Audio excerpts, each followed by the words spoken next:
Ces pauvres cons s'imaginent qu'ils vieilliront comme le vin.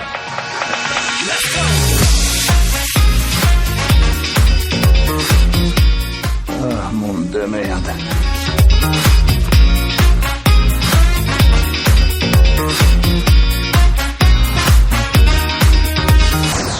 Allez, con.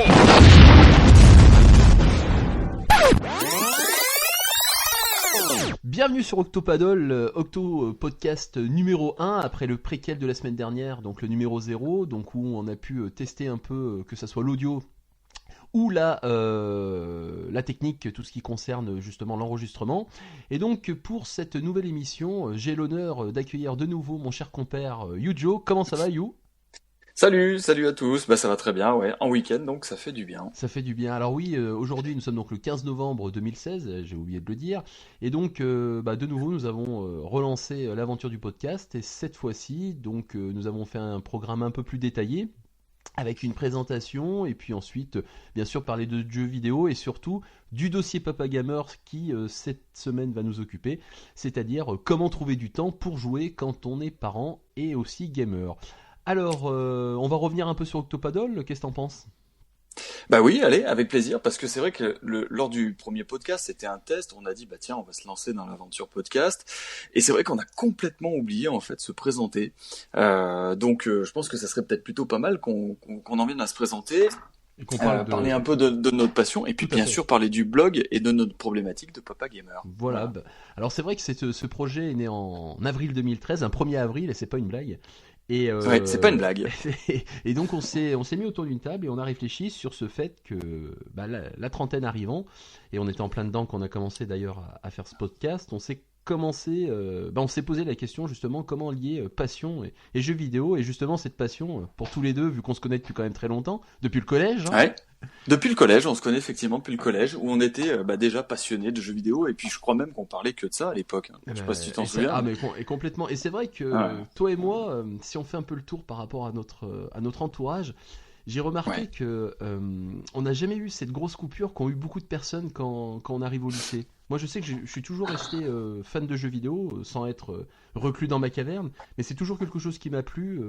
Mais peut-être une petite baisse, mais jamais une grosse coupure comme l'ont connu certains dès qu'ils arrivent au lycée. Voire même, il y en a qui ont complètement arrêté, mais c'est vrai que moi, tout comme toi, en fait, alors je pense peut-être que j'en parlais moins au lycée, peut-être pour choper un peu plus de meufs, à mon avis. Pour pécho, mais c'est parce sûr. que c'est... parce que c'était ça faisait les mecs qui jouent aux jeux vidéo, c'était encore mal vu à l'époque. Mais complètement, quoi. Mais effectivement, moi j'ai jamais eu de coupure, alors peut-être un peu de temps en temps où je lâchais un peu la console pendant 4, 6, 8 mois, etc. Et puis je m'y remettais. Mais je suis jamais allé très loin en fait de cette passion qui en fait depuis qu'on est jeune en fait nous a toujours fait rêver, même jusque maintenant à l'aube de la quarantaine, quoi. Oh putain, arrête là, ça c'est clair. mais c'est vrai je pense qu'on est beaucoup dans ce cas-là, et ce qui est peut-être nouveau, je pense, par rapport à notre génération et puis par rapport aux générations passées, c'est que tu rencontres de plus en plus d'adultes maintenant qui continuent toujours les jeux vidéo, qui ne coupent pas. Moi je vois autour de moi, je connais pas mal de personnes qui continuent à jouer, alors certains en parlent, d'autres pas du tout, mais c'est quelque chose qui est vraiment devenu beaucoup plus populaire et qui est rentré vraiment dans les mœurs quand même. Ah oui, je dirais qu'effectivement déjà, merci Nintendo, parce qu'ils ont quand même un peu fait rentrer ça. Aujourd'hui, Apple qui pousse en fait, on va dire, un peu tout le monde à jouer. Mais c'est vrai que c'est plus rentré dans les mœurs, donc on en parle plus facilement. Et puis, moi j'ai toujours pensé quand j'étais gamin, je sais pas toi en fait, mais qu'un jour j'arrêterais de jouer parce que je serais trop vieux pour ces conneries. Ouais, je me suis posé cette question aussi, hein. C'est vrai. Hein. Ouais. Ah ouais. Et en fait, finalement, je me suis rendu compte, et je me pose des fois encore la question, est-ce qu'un jour tu t'arrêteras de jouer? Et pour l'instant, la réponse est non, parce que, je sais pas, même à l'approche de la quarantaine, j'ai toujours envie de jouer. Et alors, le média évolue tellement, il y a tellement d'évolution dans le domaine du jeu vidéo, quoi. Franchement, quand tu vois les 30 dernières années depuis le début des années 80, c'est quand même un média qui s'est transformé et qui continue à avancer, quoi. Donc c'est vrai que pour l'instant, la question se pose pas, hein. Effectivement, c'est vrai. Et puis des fois, c'est vrai que moi, je suis aussi, j'adore le cinéma, etc. Et des fois, je trouve comment dirais-je, je trouve un peu plus de maturité des fois dans le jeu vidéo. Alors pas tout le temps, hein, mais avec Oui. un jeu comme Metal Gear Oui. Solid 5, tout le monde sait qu'on a adoré ce jeu. Bien sûr. Et je trouve des fois un peu plus de maturité que dans les productions cinématographiques d'aujourd'hui, Marvel, Michael Bay, etc. Donc voilà, ça fait du bien des fois d'avoir un peu de maturité dans ce média-là, qui nous permet non seulement d'être acteurs, mais aussi quelque part spectateurs, quoi. C'est clair. Et d'ailleurs, c'est intéressant qu'on aborde en fait le podcast par ça, parce que j'ai acheté le dernier, la JV Le Mag, là, et Ouais. ils ont fait un dossier sur justement si le jeu vidéo était vraiment considéré comme un objet culturel ou comme un peu le paria de la culture, c'est le titre de leur couverture d'ailleurs. Et c'est vrai que Hmm. dans les mentalités, ça évolue doucement, mais bon, c'est toujours vu comme un objet infantilisant quand même. Et même si c'est en train quand même de changer par rapport à ce qu'on a connu nous quand on était ados et puis jeunes adultes, ça a quand même forcément changé. Mais je pense que ce qui a beaucoup transformé le média, c'est que les supports notamment, que ce soit la PlayStation ou que ce soit d'autres, Oui, oui. on fait rentrer le jeu vidéo dans le salon, quoi. C'est-à-dire support Bah, CD, DVD, maintenant Blu-ray, ça devient en fait pas qu'un jeu vidéo en fait, une console de jeu. mais enfin, toi par exemple, on est tous les deux dans la vie active, etc. Est-ce que avec des collègues de boulot, etc. Est-ce que tu en parles en fait du jeu vidéo comme quoi tu joues toujours malgré que tu es proche des 40 ans? Bah, c'est vrai Tu que en parles toi ou pas? dans le cadre de mon boulot, si tu veux, je peux le placer dans mon travail, le jeu vidéo. Donc ça, c'est un avantage, même si je travaille pas dans le jeu vidéo. Et c'est vrai que c'est l'occasion d'en discuter. Alors bon, avec des bons collègues, si tu veux, la discussion sera beaucoup plus poussée, quoi.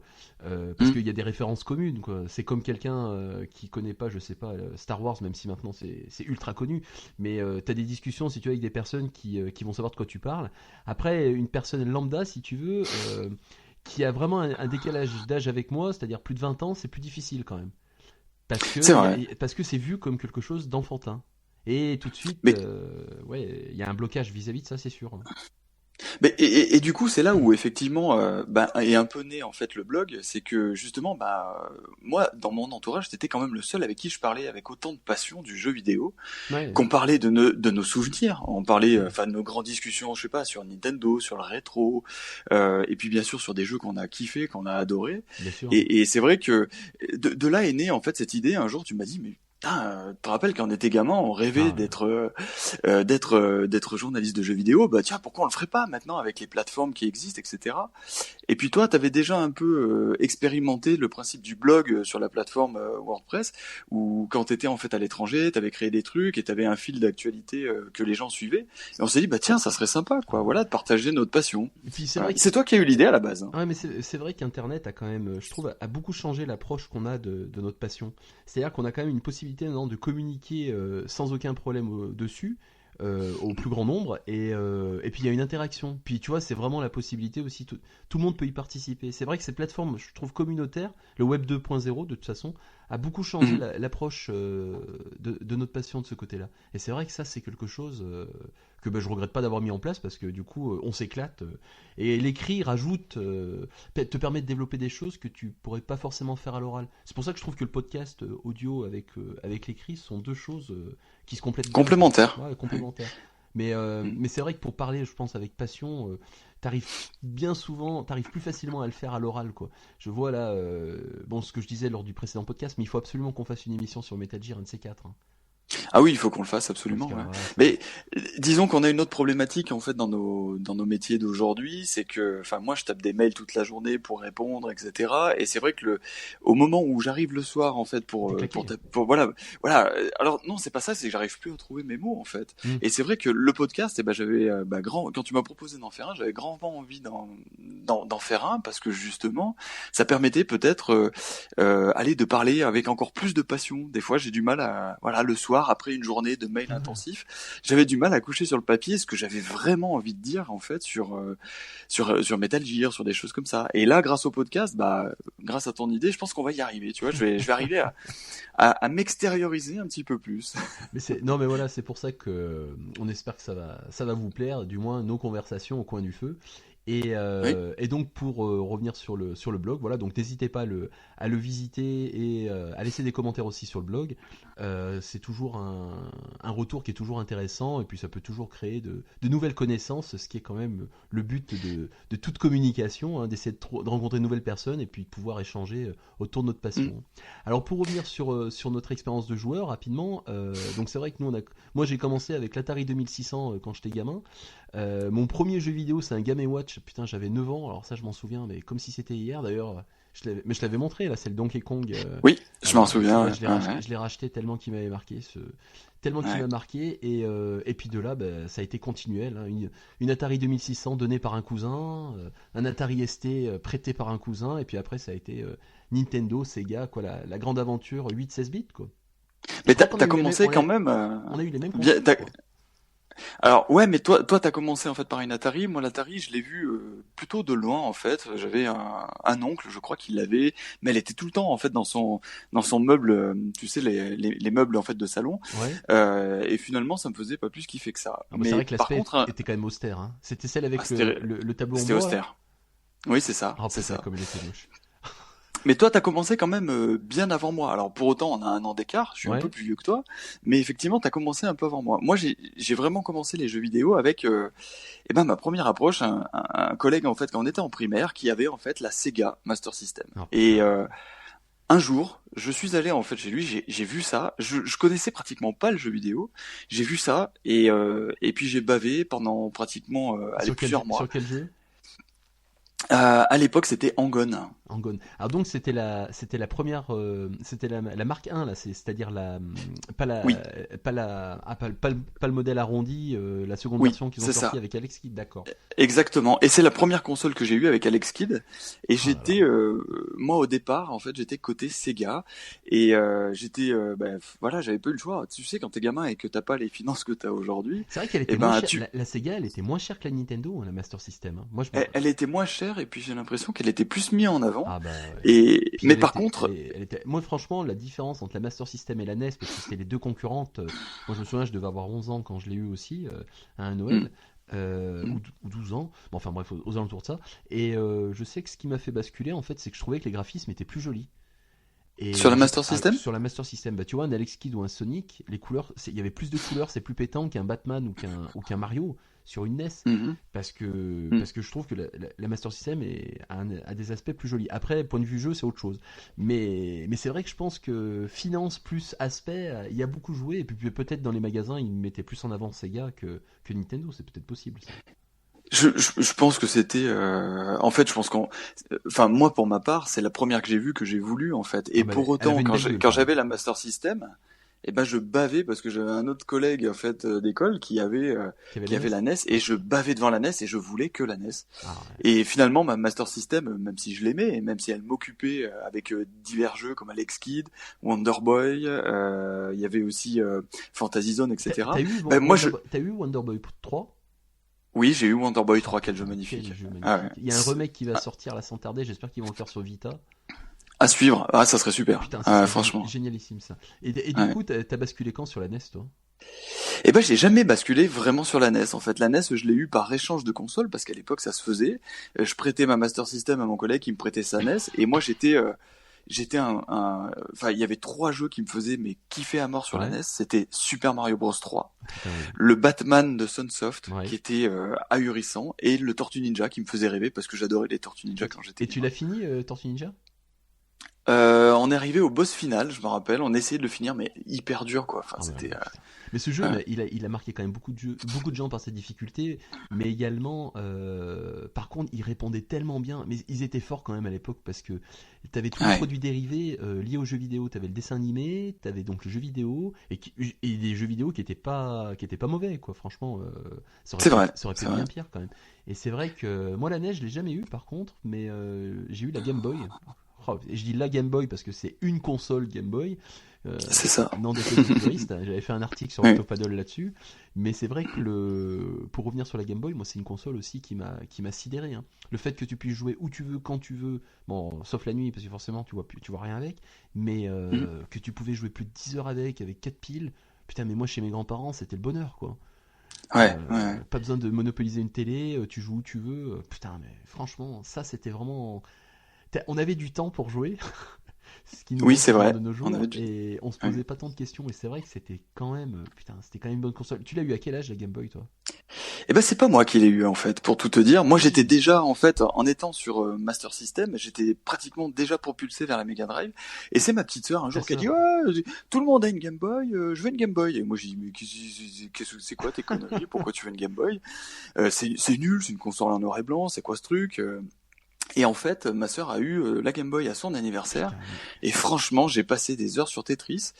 Et vu que j'avais quand même encore, alors je la touchais pas trop, très honnêtement, les portables ça a jamais été trop mon kiff, mais par contre en fait après il y a eu des jeux qui sont sortis comme le Zelda, le fameux Zelda Link's Awakening, et là par contre j'y ai passé du temps de fou sur la Game Boy quoi. Ouais. Mais moi je remarque, je te dis ça, mais ma sœur, il y avait une histoire aussi, c'est parce que quand j'ai eu cette Game Boy, donc je l'ai revendu, putain mais je l'ai gardé, mais si tu veux, je l'ai revendu à ma sœur, que j'avais fait une histoire. J'ai revendu la Game Boy à ma sœur, et en fait, pour me la réapproprier, quand j'étais pas si con que ça. Et du coup, donc, ma mère m'avait racheté la Game Boy qu'elle m'avait acheté quand même, donc ça, j'ai été fort, pour que ma sœur puisse y jouer avec. Et en fait, c'est tout le temps moi qui la squattais finalement. Ouais, effectivement, je crois que toi comme moi, on a dû spoiler un peu nos petites sœurs. Ah, mais complètement, putain. Ah, love nos sœurs. Bon, et après la Game Boy, donc, bah ouais, toi t'es passé aussi sur la Mega Drive, bah comme moi, quoi. Donc moi, ça devait être aux alentours de la 4e, je pense. Je me la suis acheté avec de l'argent durement gagné, je pense, en bossant un peu l'été dans la famille, quoi, tout simplement, en faisant des petits boulots. Tout comme toi. Ouais. Et du coup, moi, je l'avais eu. Alors, putain, la Mega Drive, putain, quelle console. Donc, Sonic, forcément, donc, à pleurer, hein. Sonic sur Mega Drive. Et puis après, les Street of Rage, forcément. Et puis, un jeu qui m'a beaucoup marqué, c'est Dragon's Fury, un jeu de flipper. Oui, je m'en souviens. Ouais, je m'en souviens. C'est Devil Crush, c'est un jeu tiré de la PC Engine. Et quel jeu de folie, hein. Et du coup, toi, t'es passé sur la Super Nintendo à quel moment? J'ai eu beaucoup de jeux en fait sur Mega Drive. Il y avait des jeux pour lesquels moi je l'ai vendu après ma Mega Drive, mais il y avait des jeux pour lesquels je voulais pas la vendre, comme Thunder Force 3, Streets of Rage, etc. Kid Caméléon, je me rappelle, je crois que Kid Caméléon c'est l'un des derniers jeux que j'ai eu. Mais par contre, tu te souviens en fait à cette époque-là, les Player One qui sortaient, et puis on commençait à baver devant la Super Nintendo. Bien sûr. Et moi, j'avais mon petit voisin d'à côté, en fait, qui n'avait pas de console. Au moment où la Super Nintendo commençait à être annoncée à 1290 francs, je t'ai fait ni une ni deux une vente comme quoi c'était prédestiné, je devais être vendeur, j'en sais rien. J'ai vendu en fait ma Mega Drive, et du coup, ça m'a permis d'acheter jour J, enfin, on va dire la Super Nintendo. Ouais. Et elle est sortie en 92-93 là. Non, c'est 92, je crois. Ouais, donc et du coup, tu l'as vendu et c'est comme ça que tu l'as acheté. Et tu l'as acheté avec le bundle Super Mario. Le bundle Super Mario, et j'ai eu aussi Zelda 3 la première. Mais à vrai dire, avant de l'acheter, j'ai épuisé la cassette Nintendo. Chose qu'ils font plus maintenant. Mais la VHS Nintendo, qu'est-ce que j'ai pu la regarder, qu'est-ce qu'elle m'a fait. Je regrette de l'avoir perdu cette VHS. Putain, je l'avais aussi. Hein. C'est fou. Hein, je dois l'avoir encore chez mes parents. Alors je sais que tu peux la trouver sur YouTube maintenant. Elle a été. Moi, je pense, je te confirme, je pense que je l'ai encore chez mes parents. Il faudrait que je mette la main dessus. Ça serait exceptionnel. Maintenant, il faut avoir un magnétoscope, mais je dois en avoir un encore, tu me diras. Ah merde, c'est pas grave, on va se démerder. Ça, putain, avec l'évolution technologique. Mais moi, tu vois, la Super Nintendo, je l'ai eu. J'étais allé chez un collègue, donc mon collègue qui avait la NES là, et donc on se faisait un peu. Alors c'était pas les soirées pyjama, mais pendant les vacances, c'était souvent, moi j'allais dormir chez des collègues, les collègues venaient chez moi, etc. Et là j'étais chez un collègue, donc il avait sa NES, il avait Super Mario Bros 3, putain qu'est-ce qu'on l'avait plié le jeu. Et j'avais amené ma Mega Drive avec Quackshot, ça aussi un grand jeu ça. Ah oui, j'avais oublié celui-là. C'était fantastique jeu, putain les licences Disney, mais ça c'était vraiment Disney. Aladdin, Castle of Illusion, voilà. Ça c'était vraiment des grands jeux. Et du coup, on se faisait des soirées, et le lendemain, donc je devais rester 2-3 jours chez lui, et il avait un de ses collègues qui venait beaucoup plus vieux, et lui il avait la Super Nintendo sous le bras. Et, et du coup, il regarde la Mega Drive, et puis il est tombé, mais raide dingue. Et quand je dis raide dingue, il est tombé raide dingue de Dragon's Fury, du jeu de flipper. Il adorait les flippers. Et puis du coup, moi quand j'ai joué, putain, alors je te dis pas Super Mario World, alors déjà là je commençais à pleurer. Mais putain, quand j'ai joué à Mario Kart, mais je te jure, mais à devenir comme un dingue, quoi. Je me suis dit, c'est quoi ce jeu de ouf? Mais une telle révolution, puis un tel plaisir de jeu incroyable. Et t'avais pas eu F0 aussi? Non. Et donc lui, Parce bah, que F0, lui, il avait que ces deux jeux. Et du coup, bah, ça a été l'occasion. Je lui dis, bah écoute, on échange moi je te donne ma console avec mes jeux, et puis on échange contre ta Super Nintendo. Ma mère a été d'accord quand elle a compris que l'échange était plus que nécessaire pour moi. Et du coup, bah, c'est comme ça que j'ai mis la main sur une Super Nintendo, quoi. Mais alors après, oui, bien sûr, il y a eu F0, et puis surtout, moi le souvenir, c'est Zelda 3, quoi. Ah bah bien sûr. Je l'ai eu pour je devais avoir 13-14 ans. Je rentrais du collège, c'était un samedi, t'imagines comme ça m'a marqué. Je l'ai mis, il était 14h, j'ai mis la cartouche dans ma console, putain, jusqu'au soir, mais à des souvenirs. Si tu veux, il y a que... Pour moi, il y a peu de choses qui te font autant d'émotions et des souvenirs. Sur moi, les jeux vidéo, franchement, c'est un truc qui te marque. C'est des expériences qui te marquent. Comme un livre peut te marquer, d'ailleurs, comme tout média culturel. Mais c'est vrai que c'est des souvenirs qui sont liés en plus à l'enfance. Et je trouve que c'est des souvenirs qui te marquent d'autant plus. Alors, moi j'ai une petite anecdote en fait là-dessus, parce que à l'époque où on avait ces Mega Drive et Super Nintendo, on les avait quand même le jour de Noël. Je sais pas toi, mais en fait, même si t'avais de l'argent, etc. Et moi, pour la petite anecdote, en fait, la Mega Drive que j'avais eue, en fait, je l'avais demandé pour Noël. Voilà. Et si tu veux, mon père, bah forcément, l'avait acheté avant, il l'avait planqué dans la maison, et c'était le bundle avec Sonic. Ouais. Et en fait, je l'avais peut-être un mois et demi avant. Et en fait, dès que mes parents partaient, systématiquement, je sortais la Mega Drive, je décollais tranquillement le papier cadeau qui était déjà fait, et puis je torchais Sonic. Il faut te dire que Sonic, je l'ai fini avant Noël. Sonic, je l'avais plié, retourné avant Noël. Et là où c'était hyper drôle, en fait, c'est que mes parents se sont pas rendu compte de rien. Mais à Noël, si tu veux, quand ils ont mis le paquet, enfin, tu sais, quand le matin, ils ont dû mettre le paquet sous le sapin, etc.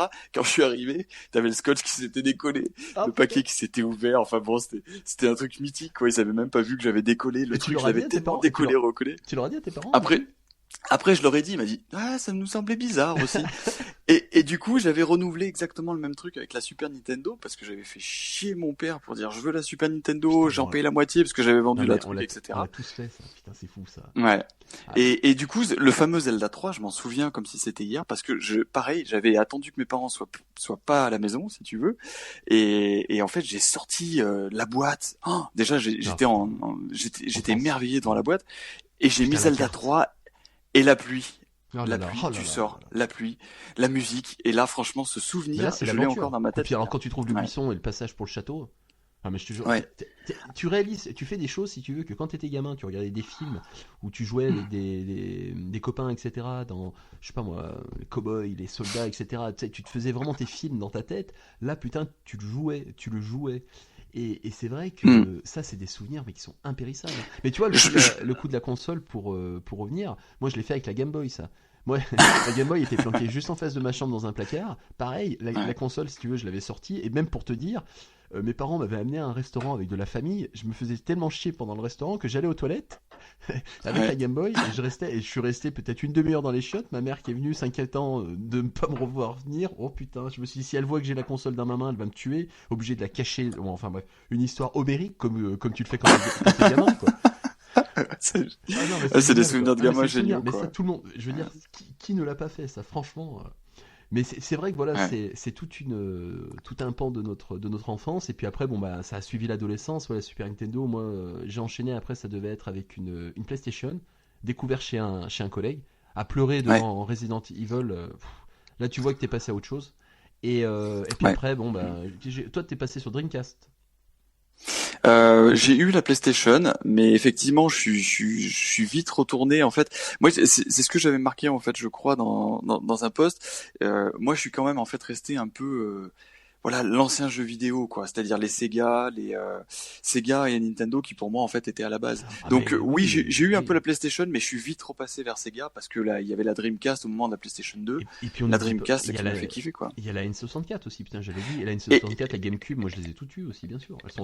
Exactement. Tout comme toi, la 64, d'ailleurs, j'avais tous les jeux. Moi, le peu de jeux qu'il y avait. Elle m'a moins marqué, la 64. C'est marrant, parce qu'aujourd'hui, tu vois, bon, c'est comme tout, t'as des gens qui vont être marqués plus par certaines consoles que d'autres, mais c'est vrai que moi la 64, à part Mario 64, que je sais, je louais la console dans un vidéoclub à côté de chez moi pour pouvoir y jouer. Mais tu vois, moi le Zelda, il m'a pas fait il m'a pas fait le même effet que Zelda 3. J'ai trop, si tu veux, Ocarina of Time, moi je suis passé un peu à côté dans le passage tu sais, de la lumière au monde des ténèbres, quoi. Quand Oui. en fait, tu t'es basculé, bon, spoil alerte, hein, 7 ans plus Mm. tard. Si tu veux, moi je suis complètement passé à côté de ça. Ça m'a pas percuté plus que ça, j'ai pas compris. Et Mm. même si je l'ai fini, et tu vois, un jeu qui m'a plus marqué sur la 64, c'est Majora's Mask. Alors forcément, ça c'est un de mes jeux fétiches, quoi. Mais tu vois, c'est pas une Mm. console qui m'a vraiment marqué. Moi, j'ai plus d'affection pour bon, forcément la Super Nintendo et puis la GameCube. Oui, alors moi, elle m'a quand même marqué la 64. Je l'ai eu aussi, je l'ai d'ailleurs toujours.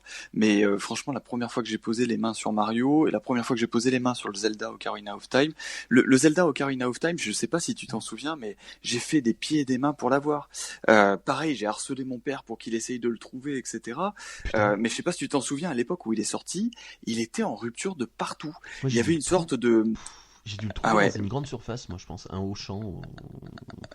je sais pas, mais moi je crois que ça a été un miracle aussi comme ça, il me semble, le géant casino du coin ou quelque chose comme ça.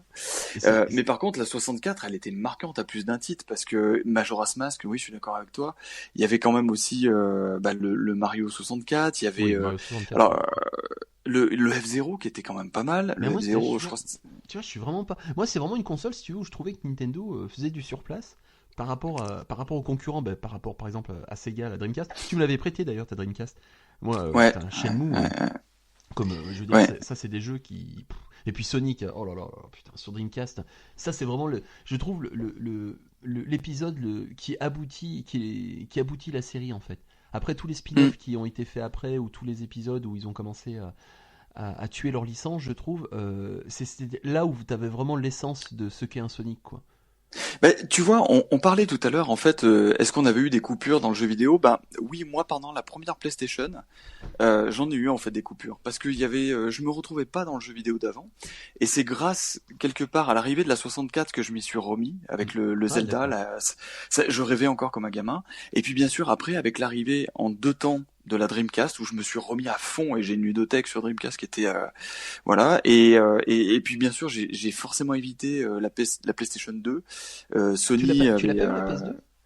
je l'ai eu sur le tard, en fait. Je l'ai eu bien plus tard pour faire Metal Gear. Voilà, parce que, mais autrement, j'ai vraiment pas eu beaucoup de jeux sur la PS2. Parce que si Et tu vois, moi, puis, c'est vrai que c'est marrant, moi, parce que moi l'évolution, en fait, moi je trouve que Sony il est arrivé au bon moment. C'est-à-dire que, tu vois, je trouvais que moi Nintendo s'essoufflait. Moi la Dreamcast, je suis vraiment passé à côté, quoi. Elle m'a pas plus marqué que ça.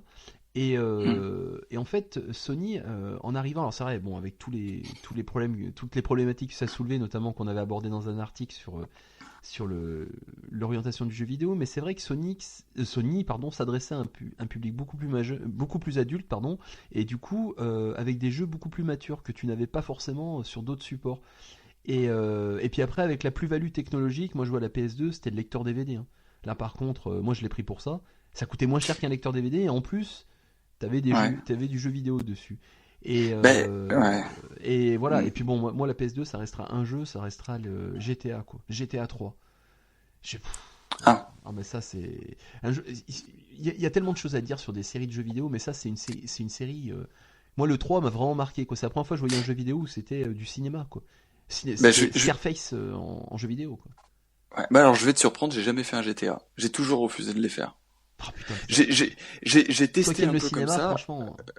Ouais, mais j'ai testé un peu comme ça, mais je suis jamais rentré dedans. Le seul que j'ai fait en fait de Rockstar, c'est Red Dead comment il s'appelle, Redemption. Red Dead Ah, Redemption. ça, il est grandiose, celui-là. Voilà, mais effectivement, je suis toujours, je suis toujours resté hermétique à ça, et puis à d'autres licences aussi, mais vraiment, GTA, ça n'a pas été un tournant pour moi. D'accord, d'accord. Je suis passé complètement Complètement à à côté. côté. Alors après, c'est vrai que Parce que justement, ça devient maintenant des produits qui sont surmarketés, et même si ça n'empêche pas que ça ouais, peut être des bons jeux, mais moi tu vois le mais dernier, on en parle. Un jour, il faudra qu'on en parle, notamment si on fait un point sur justement en tant que parent, quoi, la question de la ouais, violence dans les jeux vidéo. Parce que hmm, tu peux avoir des jeux, si tu veux, qui te questionnent et qui te remettent, ouais, qui te questionnent comme une œuvre, comme n'importe quelle œuvre, un film, un livre, où tu vas te poser des questions et te dire putain, et soit d'être d'accord, soit d'être contre, mais ça te fait avancer.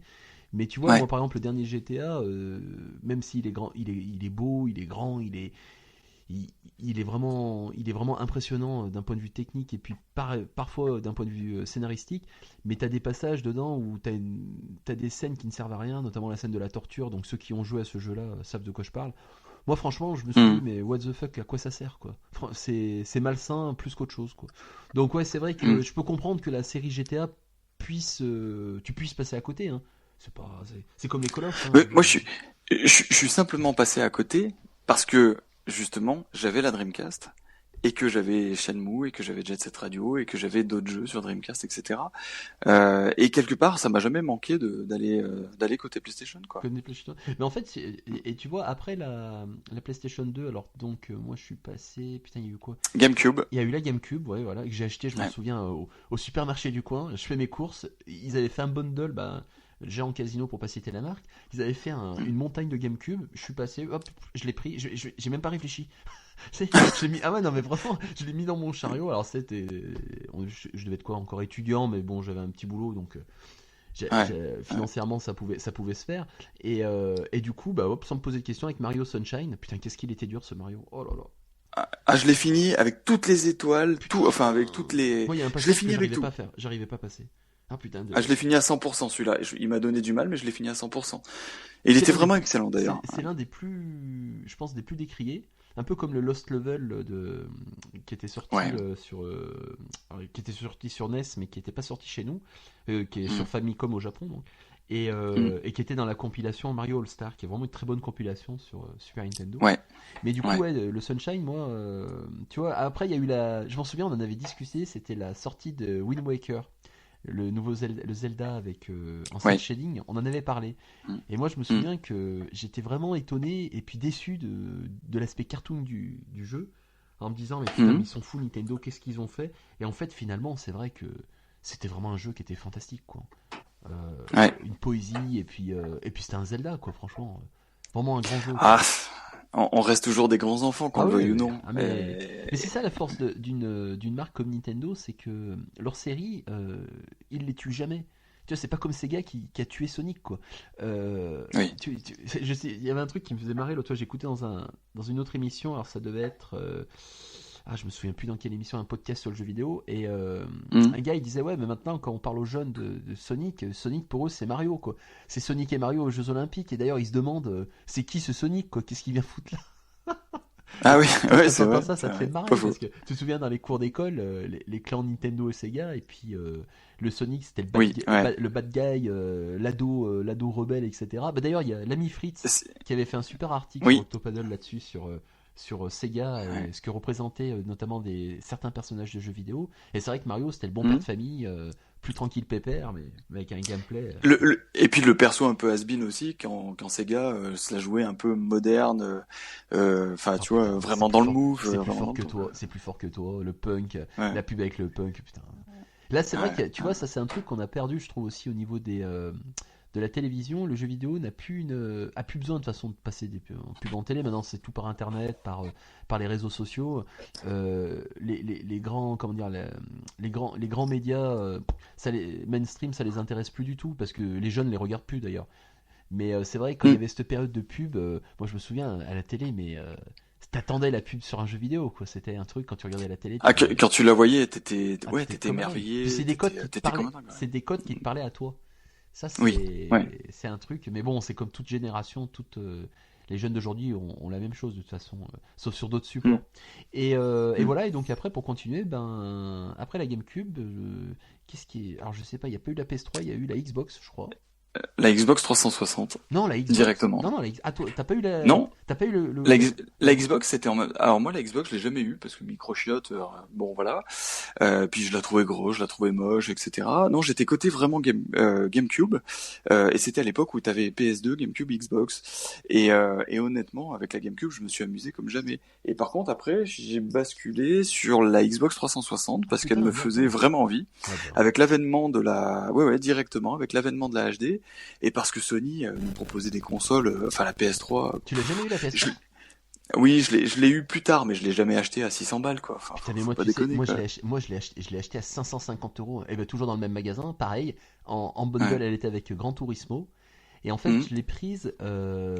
C'est ça ils sont forts Sony. Et j'ai pas compris pourquoi ils ont pas fait ça avec. Si, ils ont fait ça avec le Blu-ray, avec la PS4, mais la PS3, Ouais. donc c'était les DVD Blu-ray également. Et moi, Mhm. celle que j'ai et que j'ai toujours d'ailleurs, c'est celle qui était rétrocompatible avec la PS1, la PS2. Donc c'est un modèle Ah maintenant qui est oui. super recherché. Mhm. Et c'est vrai que, pareil, 550 € dans. Mais c'est un truc que je me suis dit, jamais je le referai plus, ça. C'était Ah vraiment non, plus c'était jamais. du foutage de Ah. gueule puissance Mhm. 10. Et même si elle m'a occupé quand même très longtemps, mais c'est vrai que moi j'ai eu celle-là, et puis après je suis passé sur la Microsoft, la Xbox, tout simplement. Alors c'était pourquoi la Xbox? Parce que j'étais parti à l'étranger, j'avais pu la faire pucer, mais un truc, mais Mhm. une orgie quoi. Surtout dans certains pays où la législation par rapport au jeu est beaucoup plus Ouais. tolérante que dans les pays occidentaux. Mhm. Et là, ça a été un media center à lui tout seul, quoi, avec l'émulation qui était dessus. Putain, un jour, il Mhm. faudrait qu'on fasse il faudrait qu'on revienne sur l'émulation dans le jeu vidéo au niveau du. Moi, quand j'ai découvert ça, mais c'est toi qui me l'as fait connaître d'ailleurs, hein. Je sais pas si tu t'en rappelles, hein. Quand on avait nos À modems. l'époque PlayStation? Non, ben, c'était à cette époque-là où Internet commençait à apparaître, donc ça devait être dans les années 2000.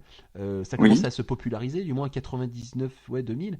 Ouais. Et on en discutait, et tu me fais putain, mais tu peux avoir toutes les consoles sur ordinateur, etc. Je te dis ah bon, et tu dis ouais, tu peux jouer à tous les jeux. Et Ah tu oui. m'avais filé une Ouais. adresse où tu m'avais filé une disquette, je m'en souviens plus, mais enfin bref, je m'en souviens. J'étais allé sur un site où tu avais des ROM, et c'est vrai qu'à cette époque-là, c'était les modèles avec ces sons infernaux là. Le Tu truc. jouais avec le clavier. Oh putain. Et du coup, Ouais. c'est vrai que là, il y avait des ROM, et c'était. Moi, si tu veux, c'est un truc qui m'avait marqué. Je me dis, putain, c'est pas possible. Putain, même Neo Geo, ils y sont Mhm. tous. La console qu'on n'a jamais pu se payer. Et donc voilà. Et puis C'est après, vrai. forcément, ça a été mis sur ma Xbox par la suite. Et j'avais mon Media Center avec tous les jeux rétro, même si on n'appelait pas encore ça rétro à l'époque. Et du coup, après Ouais. toi, la 360, moi je l'ai eu bien après, bien plus longtemps après, quoi. C'est quel jeu qui t'a Moi, fait craquer sur la 360? je crois que c'est Gears Ah of bah War moi en aussi, fait, pareil. à l'époque. J'ai pris le bundle, pareil. Enfin, je crois que voilà, moi je l'ai acheté avec Putain, ça. putain, la tronçonneuse sur la mitraillette, mais ça c'est un truc. Ça c'est. Ouais. J'ai dû le voir une fois, j'ai dit putain, ce jeu il me le faut. Et je crois que j'ai acheté cette console que pour ce jeu au départ. Après, c'est vrai que Moi, c'était une console qui était bien quand même, hein. je me souviens plus pourquoi je l'ai acheté cette console. Ce que je sais, c'est que je l'ai acheté avec Gears of War, mais je crois pas que ce soit le jeu qui me l'ait fait acheter. Je crois que c'était plutôt des jeux de tennis qui étaient avancés comme Virtua Tennis ou des Oui. choses comme ça qui m'avaient dit les jeux de sport Ouais, qui puis je étaient pense vraiment bien. ils ont mis un gros coup de pied dans les roubignoles de Sony, qui avec la Oui. PS3 avait vraiment du mal à décoller.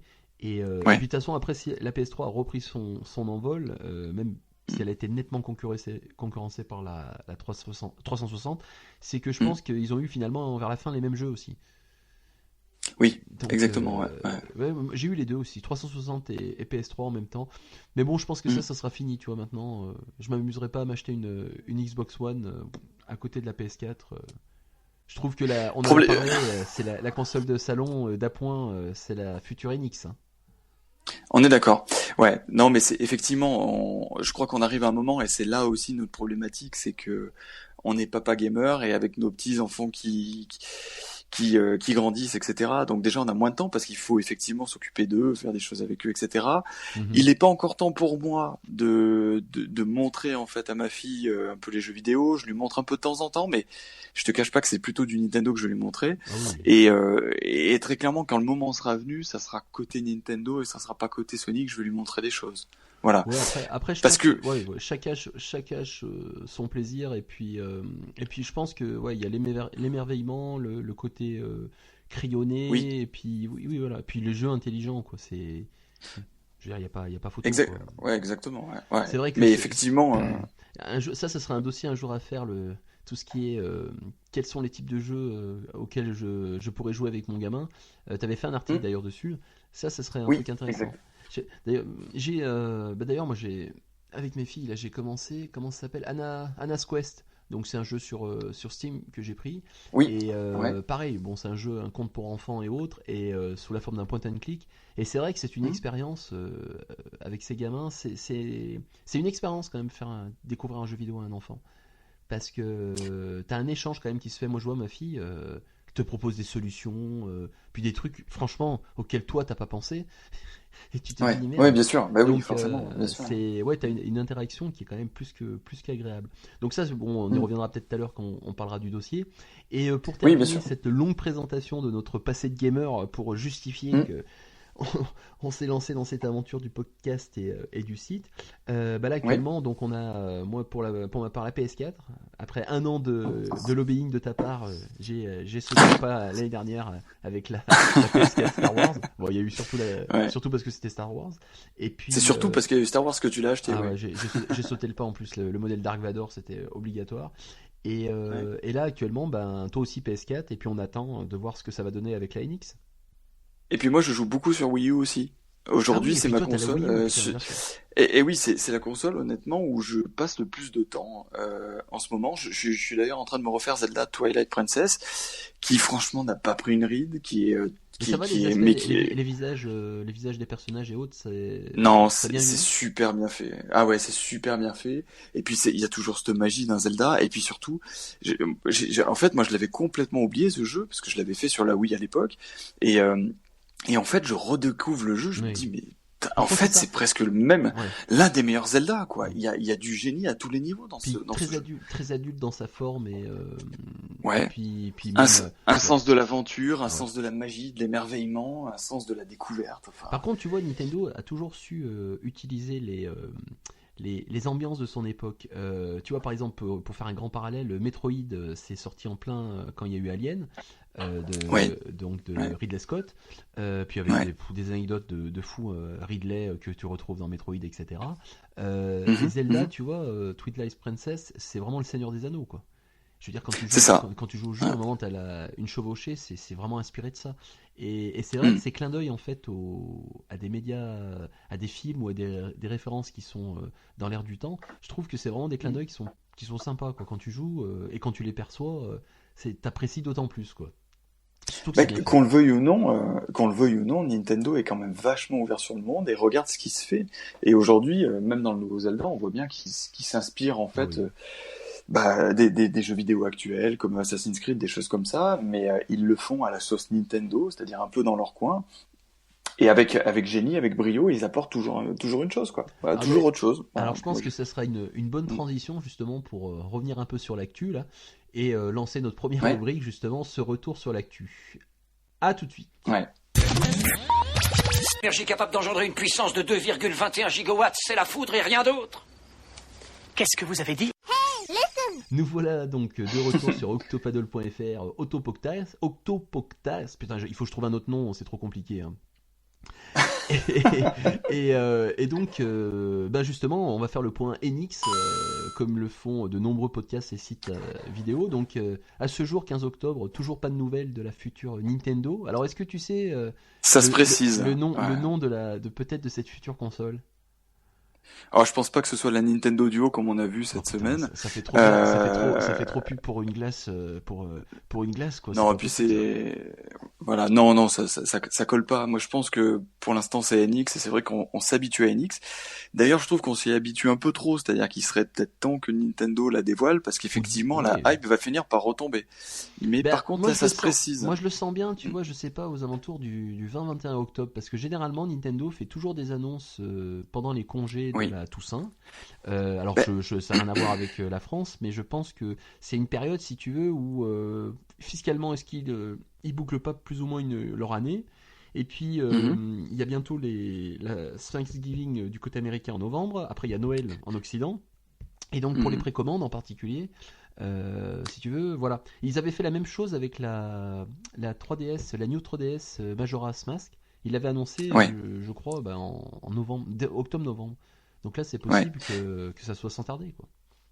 Ben, moi, il y a quelque chose que je comprends pas quand même, c'est que il faudrait peut-être pas trop qu'ils tardent, parce que justement, les gens vont vouloir, on approche de Noël.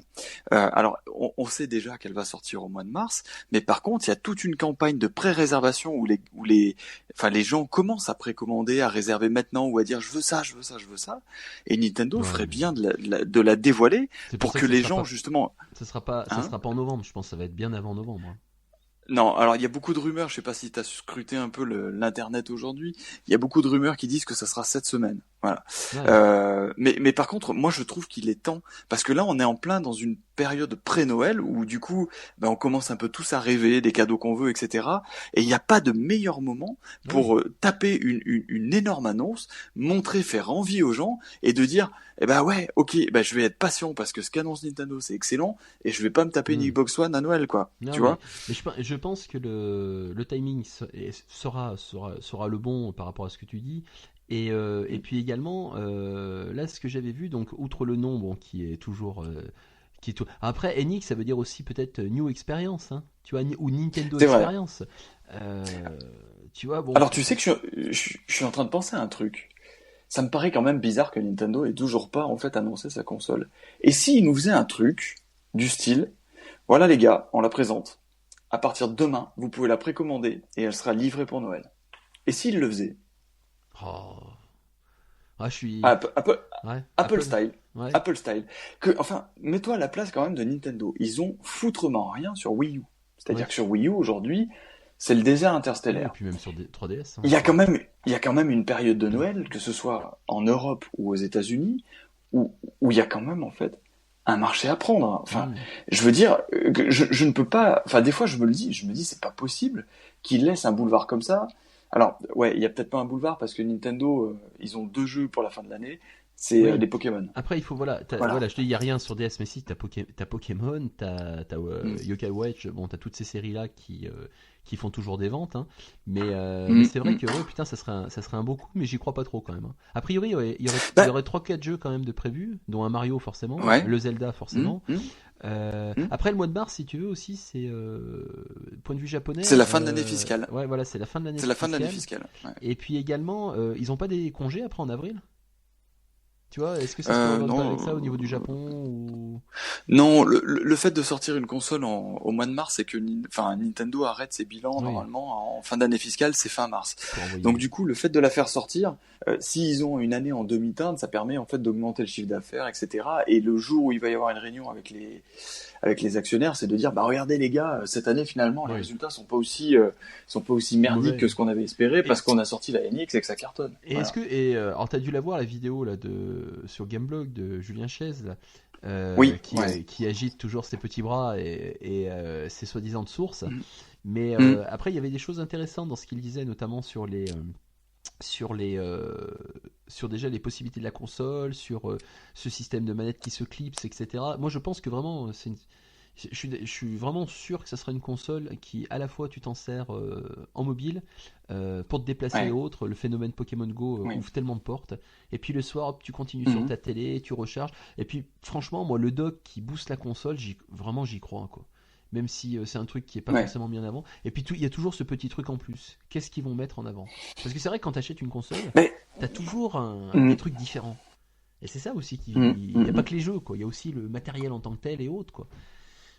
Et moi, je suis d'accord avec toi. Je trouve qu'on insiste beaucoup sur le côté un peu voilà, mi-console portable, mi-console de salon.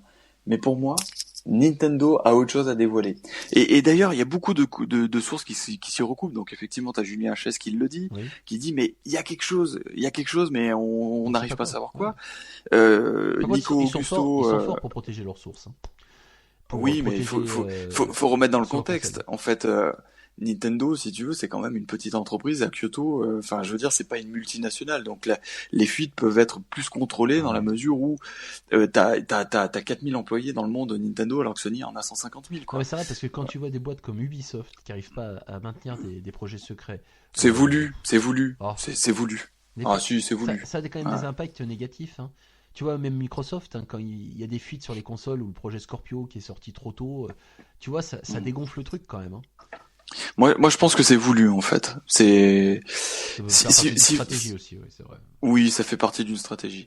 Mais bon, globalement, voilà, pour revenir, il faut que Nintendo l'annonce maintenant. Moi, je pense qu'ils vont l'annoncer par un Nintendo Direct. Je les vois pas faire, en fait, je sais pas, je les vois pas faire une grosse conférence avec ce qui serait, je veux dire, ils vont pas essayer de se planter, de dire voilà, on présente le truc et voilà quel est notre concept, etc. À mon avis, ils ont eu une idée toute simple et cette idée-là, elle aura même pas besoin d'être manipulée pour comprendre. Je pense que à partir du moment où sur un Nintendo Direct, Mais j'espère on te qu'ils fait vont une vidéo, Ils vont être plus clairs qu'à Wii U, aujourd'hui, hein. prends l'exemple Apple. Aujourd'hui, Apple, pour démontrer en fait les nouveautés de leur dernier iPhone ou de leur dernier truc, Oui. ils font une conférence, mais la plupart du temps, les nouveautés sont montrées avec une vidéo. Oui. Donc le Nintendo Direct, en fait, s'ils ont une idée toute bête, moi je les vois bien faire un Nintendo Direct bien chiadé, avec justement montrer plein de jeux, Ouais. montrer des situations, etc. Moi je Et les de vois bien plus en faire plus, ça. de plus en plus, je pense que au départ j'étais un peu dubitatif en me disant ils vont pas refaire un Nintendo Direct, c'est un peu mort quand même comme ambiance. Mais en fait c'est quand même le Mm. meilleur format où ils contrôlent tout quoi. C'est ça. Ils ont pas avec des réactions négatives enregistrées, filmées comme ça peut être le cas avec la PS4 Pro là, où t'as eu un flanc Mm. dans la salle où il y a pas eu de réaction. Ouais, c'est Ouais, clair. donc je pense que Nintendo va passer par ce biais-là. Et on espère Mm. qu'ils vont communiquer rapidement parce que ça serait quand même temps de voir de quoi nous faire rêver. Moi, j'aimerais bien qu'ils nous montrent un nouveau Mario, un nouveau Metroid en particulier, putain, pour voir Ouais. qu'est-ce que ça apporte. Et puis voilà. Et puis, tu vois, c'est marrant parce que j'ai rouvert ma 3DS. Ça faisait putain, là là, ça faisait une paye que je l'avais pas rouverte là. Mm. J'ai téléchargé Earthbound, donc Mother 3, je crois en Occident. Ouais, Mother 3, Voilà, ouais. que j'ai jamais réellement joué. Donc je me suis dit tiens pour me replonger dedans. Je me suis retéléchargé Mhm. Metroid aussi, la version NES que j'ai jamais joué. Mhm. Et t'as ce côté si je le fais, je pense indirectement, inconsciemment, c'est l'aspect que Nintendo du jeu vidéo quoi. Ce côté un peu Ouais. des jeux calibrés, tu sais que tu vas te faire plaisir et autres. Donc ouais j'ai hâte Mhm. là, Mhm. j'ai hâte de voir ce que ça va donner, hein.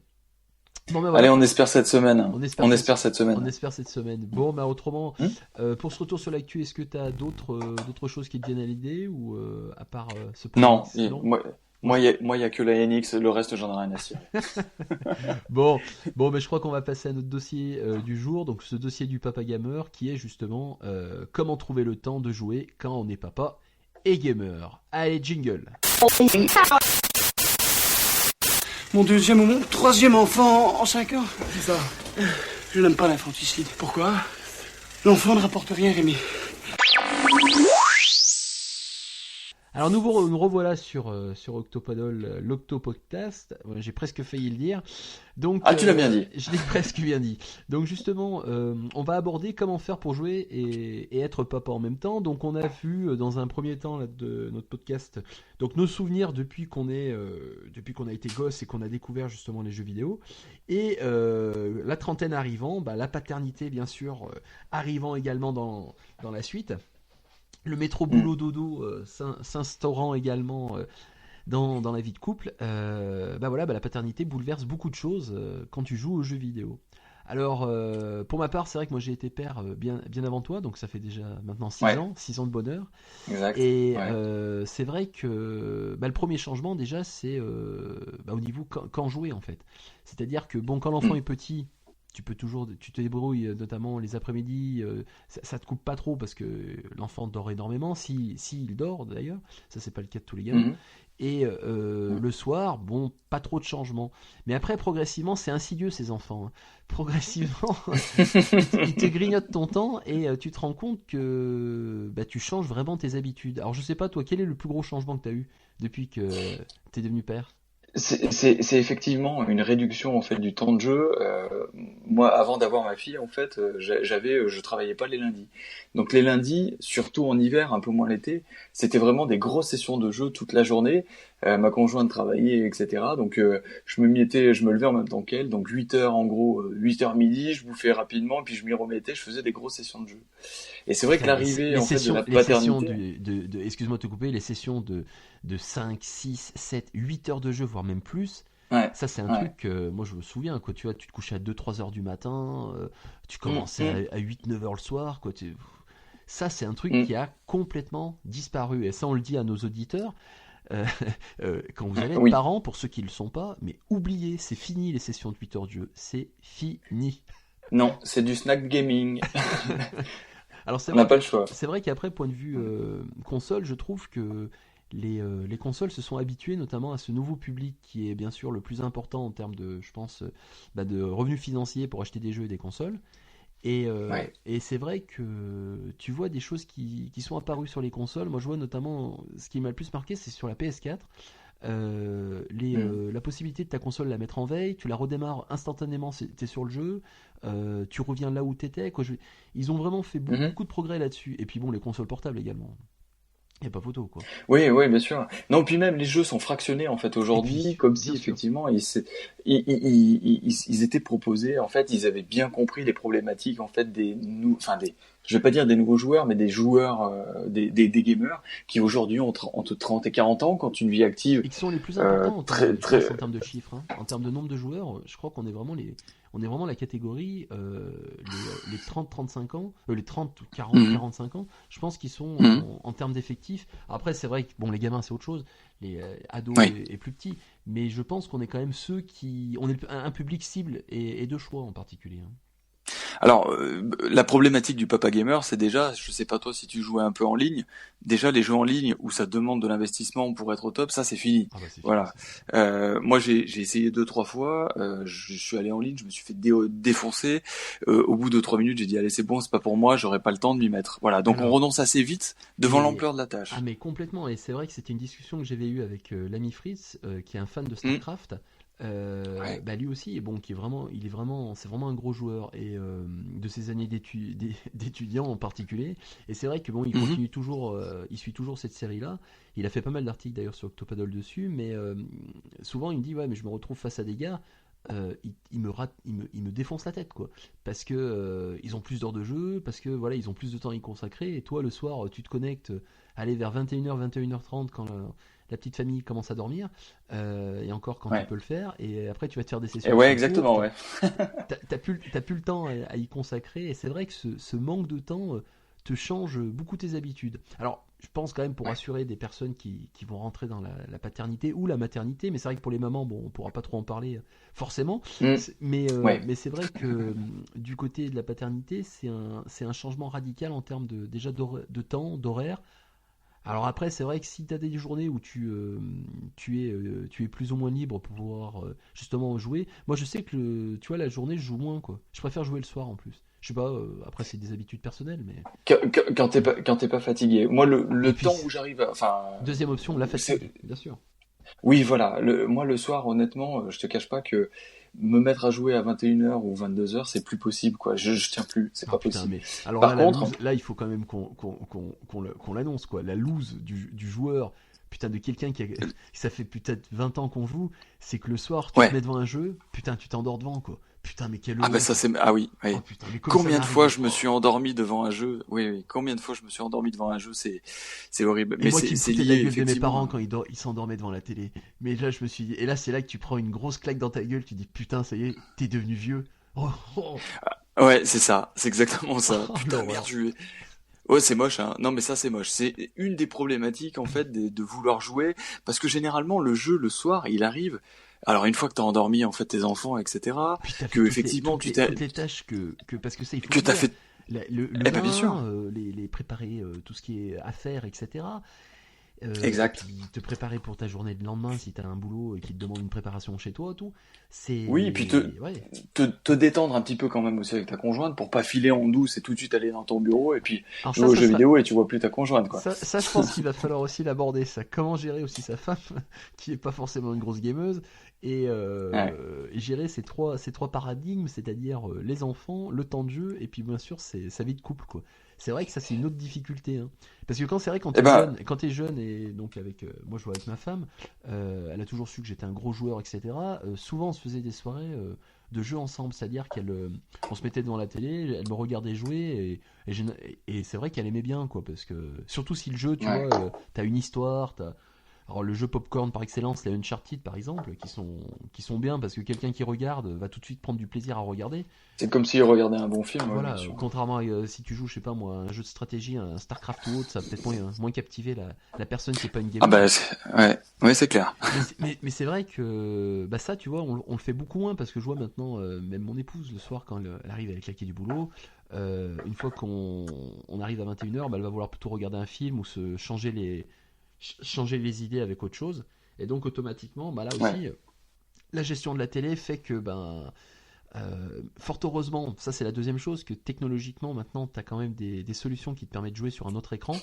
Moi je vois, j'avais fait un post sur la PlayStation Vita, TV pardon, qui permet de jouer sur la PS TV, ouais, que ma femme m'a offert à Noël dernier, qui me permet de jouer sur mon écran sur mon bel iMac là, même si la console est pas dans la même pièce, et donc bon, ça te permet d'avoir un autre écran pour jouer, et comme ça c'est la paix dans les ménages, quoi. Exact, c'est vrai. Je pense que la Wii U a été pensée pour ça, tu vois. C'est là moi, que tu alors vois pour Nintendo ouais, en avance. moi ça m'est arrivé ça m'est arrivé. Alors la Wii U aujourd'hui, j'ai 2 télés, je l'ai mise plutôt dans ma salle gaming, mais avant elle était dans le salon. Et effectivement, dans le salon, le principe du double écran, c'était génial parce que du coup, voilà, ma C'est-à-dire conjointe sur la pouvait regarder. mablette, quoi, le double écran. En fait, Voilà, t'as les... voilà le double écran sur la tablette. Moi, je pouvais jouer tranquillement et sur, par exemple, à Pikmin 3, des petites sessions. Je pouvais faire une petite partie Pikmin. En fait, c'est génial parce que c'est complètement pour nous ce style de jeu. Tu fais une petite session qui doit durer entre 5 et 8 minutes. Tu la fais sur ta tablette et ça passe super bien. Ta conjointe à côté finit de regarder sa série et puis après tu peux regarder quelque chose avec elle. Ah bah oui. Et ça, c'est vrai que moi, la parade que j'ai trouvée, c'est effectivement rester à côté de ma conjointe et jouer sur la tablette. Merci la Wii U, quoi. Ah ouais, Franchement, voilà. merci la Wii U. Et je pense, tu vois, que c'est un matériel qui a été pensé pour ça. Oui. Et c'est là que tu vois que, ouais, qu'on représente quand même un public qui intéresse et qui est toujours accro de jeux vidéo. Et donc, on cherche aussi des solutions qui permettent de combler la famille avec le jeu, quoi.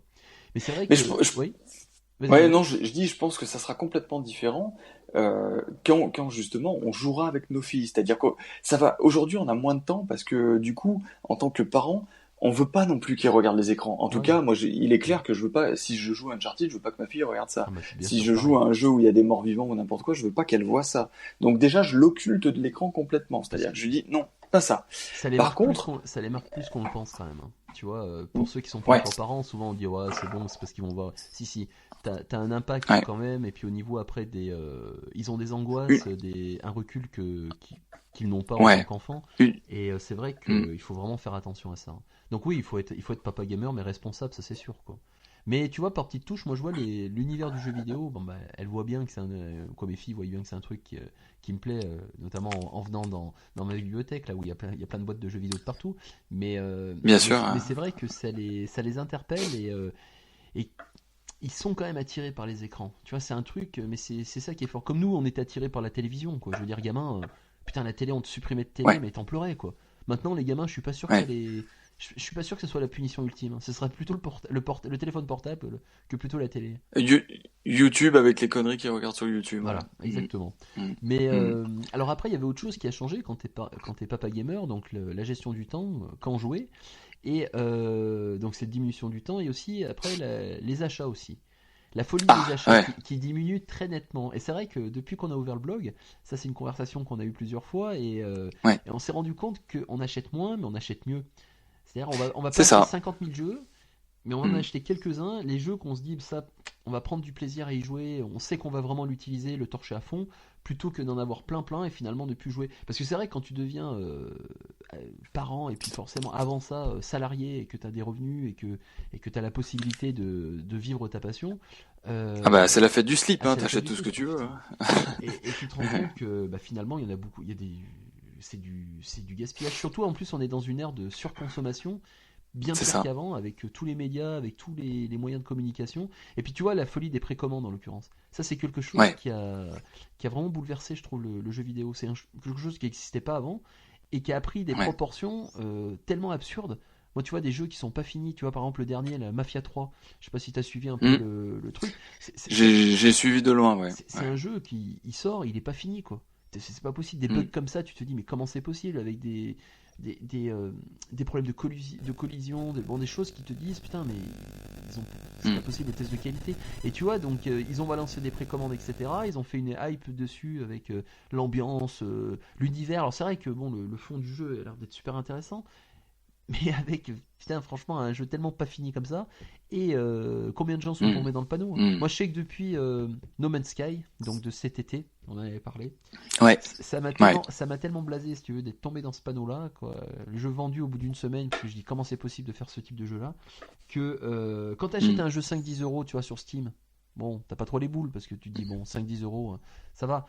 Mais quand t'achètes un jeu, putain, 70 boules, et qu'on te vend du rêve comme ça, et puis finalement, tout tombe à l'eau, ben, t'y réfléchis à deux fois. Donc tu te dis, il vaut mieux en acheter quelques-uns dans l'année, et puis mieux les digérer, hein. Qu'est-ce que t'en penses? Bah, oui, moi je suis complètement d'accord avec toi. C'est-à-dire qu'effectivement, moi j'ai vachement freiné. J'étais quand même un acheteur un peu compulsif, et qu'aujourd'hui, déjà, j'ai du mal à m'investir dans des grandes aventures, des jeux qui durent hyper longtemps. Alors bon, certes, on a fait Metal Gear et on y a passé plus de 100 heures, mais par contre, le jeu en lui-même nous convenait parce qu'on pouvait faire une mission par une mission. Moi, Voilà. le jeu m'a duré 7 mois, mais je faisais une mission par soir. Enfin, et une mission qui durait un quart d'heure, 20 minutes, peut-être une heure pour les plus longues. Et tu vois, c'est vrai que c'est marrant parce que moi, quand j'ai commencé le jeu, ça c'est un truc qui me faisait peur. Je me suis dit, putain, ça va être fractionné. Les cartes, en fait, les deux maps principales sont fractionnées par zone. Bon, déjà, les zones, elles sont quand même super grandes. Mais je me disais, ça va peut-être te couper dans l'immersion. Peut-être tu vas te dire, ah là, j'arrive devant un mur invisible, etc. Et en fait, tu te rends compte que finalement, il vaut mieux ce principe-là qui te permet, voilà, de jouer par petites sessions ou des sessions d'une heure, une heure et demie, un soir, un après-midi, etc. Et c'est vrai que finalement, ça répond plus à ta problématique de temps. Ça correspond totalement à notre problématique de Papa Gamer. Mais il y a une deuxième problématique de Papa Gamer, donc c'est effectivement cette gestion du temps et les petites, comme Metal Gear, un jeu qui est fractionné, que tu arrives à suivre globalement facilement par des petites missions d'un quart d'heure, 20 minutes, une demi-heure. Par contre, ça c'est vraiment à l'instant T. Moi, je sais pas ce que t'en penses, mais aujourd'hui, ça me convient. Par contre, demain, je vais retrouver du temps de jeu. Je vais retrouver du temps de jeu parce que je vais apprendre à ma gamine à jouer, si tu veux. Je vais lui montrer ce que j'ai envie de lui montrer. Oui, c'est-à-dire que je veux pas que le jeu vidéo tombe dans ses mains comme ça et qu'elle joue à tout et n'importe quoi. Je veux l'éduquer au jeu vidéo. Et l'éduquer, et ça va se faire par l'intermédiaire de Nintendo, parce que il y a que, très honnêtement, pour lequel je vois en fait ce côté un peu magique, ce côté un peu couleur, etc., qui va, comment dire, voilà, faire sourire en fait ma gamine, quoi. Ouais, mais il y a un truc que je me demandais, c'est que, tu vois, on est quand même, je vois beaucoup de personnes qui, pareil, sont dans notre même situation. Généralement, on joue quand même seul, c'est-à-dire que on joue quand même à des jeux solo en ligne. On n'a pas le temps de jouer en ligne. Tu vois, c'est rare de faire des grosses soirées où tu invites des potes et que tu joues ensemble à des jeux vidéo, etc. C'est-à-dire, on est quand même, parce que on n'a pas forcément le temps de le faire, mais on est plus dans une démarche qui est en solo. Après, je me dis, oui, il y aura peut-être deux types de jeux, c'est-à-dire le jeu que tu joues avec ta gamine, et moi je pense qu'il y aura toujours ce temps de jeu personnel, ce temps de jeu à moi. Ça, voilà, il faut pas le nier, quoi. Ouais. Pas l'oublier. Et qui sera effectivement le même que t'as aujourd'hui. Mais si tu veux, je vais revenir sur un truc quand on était gamin. Moi, je rêvais, hein, que mes parents, enfin, je leur faisais des appels du pied, qui viennent au moins regarder à quoi je joue. Tu sais, voilà. Et moi, si tu veux, c'est plutôt en fait l'idée, c'est me trouver du temps de jeu, mais ça sera pas vraiment du temps de jeu parce que la manette c'est pas moi qui l'aura, ça sera ma petite. Mais l'idée c'est d'être à côté et de la voir réagir, s'émerveiller. Ah ouais. Enfin, t'as plein de souvenirs, toi, quand tu t'étais émerveillé la première fois que t'as trouvé, je sais pas, ou que t'es arrivé à la fin de tel donjon dans Zelda, ou que t'as eu ta première étoile dans Mario, t'étais émerveillé. Et ben moi j'estime que être parent c'est aussi du partage, et que ces moments-là, manette en main pour ma fille, moi je veux être à côté, je veux la voir s'émerveiller, quoi. Tu vois? Mais ça, mais ça, tout à fait d'accord. Et c'est vrai que, mais je pense dans un premier temps, tu vois, avant qu'elle ait la manette, déjà qu'elle puisse participer à te voir jouer en fait. Tu lui montres des choses. Tu vois, l'ami Friss là, il avait fait plusieurs articles sur Octopaddle, sur notamment où il joue à des jeux Mega Drive et il montre à ses gamins. Et c'est vrai que il me disait que ça c'était génial parce que bon, les gamins sont encore trop petits pour jouer, pour avoir cette habitude de, tu sais, ça s'apprend, quoi. Je veux dire, c'est pas un truc qui est forcément inné tout de suite. Et c'est vrai que déjà partager comme ça dans un premier temps, c'est pour ça que je parlais tout à l'heure d'un point and click. Déjà c'est une expérience, ça, mais qui est génialissime, quoi, pour ceux qui l'ont pas encore testé, de jouer où toi tu montes des choses, même à des jeux, alors soit des jeux que tu connais, donc forcément là tu maîtrises mieux, mais des jeux que tu connais pas et que tu le fais avec ton gamin. Moi je vois ce jeu tout à l'heure dont on parlait avant le podcast, Anna's Quest, Anna's Quest, donc ouais. qui est un point and click basé sur des contes, basé sur un conte Hansel et Gretel pour pas le citer, et c'est bon beaucoup moins gore, mais c'est vrai que moi elle est émerveillée quoi. C'est ah ben tiens fais ça, tiens la petite Ouais, souris qui ouais. est en haut, elle a sa clé, jette-lui peut-être un fil, bon enfin bref, elle part dans ses tripes et c'est vrai que ça crée une complicité. Mais ça je pense c'est comme toute activité que tu fais avec tes enfants. Tu vois, moi je suis fan de musique par exemple, donc Ouais. j'ai une batterie comme tu le sais, Mm. je lui fais Mm. elle fait de la batterie régulièrement, je lui montre comment on joue, etc. Mais ça c'est vrai qu'en tant que parent, Ouais. t'as ces échanges là et le jeu vidéo en fera partie, ça c'est évident quoi. Où tu partages un truc C'est évident, ouais. et après bon bah, là on profite, c'est l'enfance, après quand il y aura l'âge ingrat de l'adolescence, bon bah ça sera d'autres types de partage quoi. Ouais, enfin, attends, on n'en est pas encore au Oh point où putain, elle va te oui, oui. foutre la misère à Mario Kart, quoi. Ah putain, ça non quand même, il faut pas déconner ça. Ah putain. Non. Mais c'est vrai que c'est une étape dans une vie quand tu deviens parent et quand je vois nous cette passion du jeu vidéo, on s'est toujours demandé qu'est-ce qui va se passer. Comment on a pu se demander est-ce que je continuerai à jouer progressivement. Oui. C'est Ouais. bon. Moi au vu comme évolue le jeu vidéo et comment dire c'est tellement un univers il y a tellement de différents types de jeux vidéo et autres que je me dis que finalement c'est quelque chose qui constamment évolue. Et puis bon, t'as bien des amateurs, je sais pas moi, de soldats de plomb, de maquettes Bien sûr, bien ou sûr. de peinture Ouais. ou de musique, donc forcément c'est une passion comme une autre quoi. Ça c'est sûr. Hein. Mais tu vois, pour revenir à notre problématique, et je reviens aussi, je fais un parallèle avec la NX. Très clairement, si la NX, elle te permettra de jouer au jeu que tu joues chez toi, et autrement dit, quand tu es chez toi avec tes enfants, bah, ton temps est compté.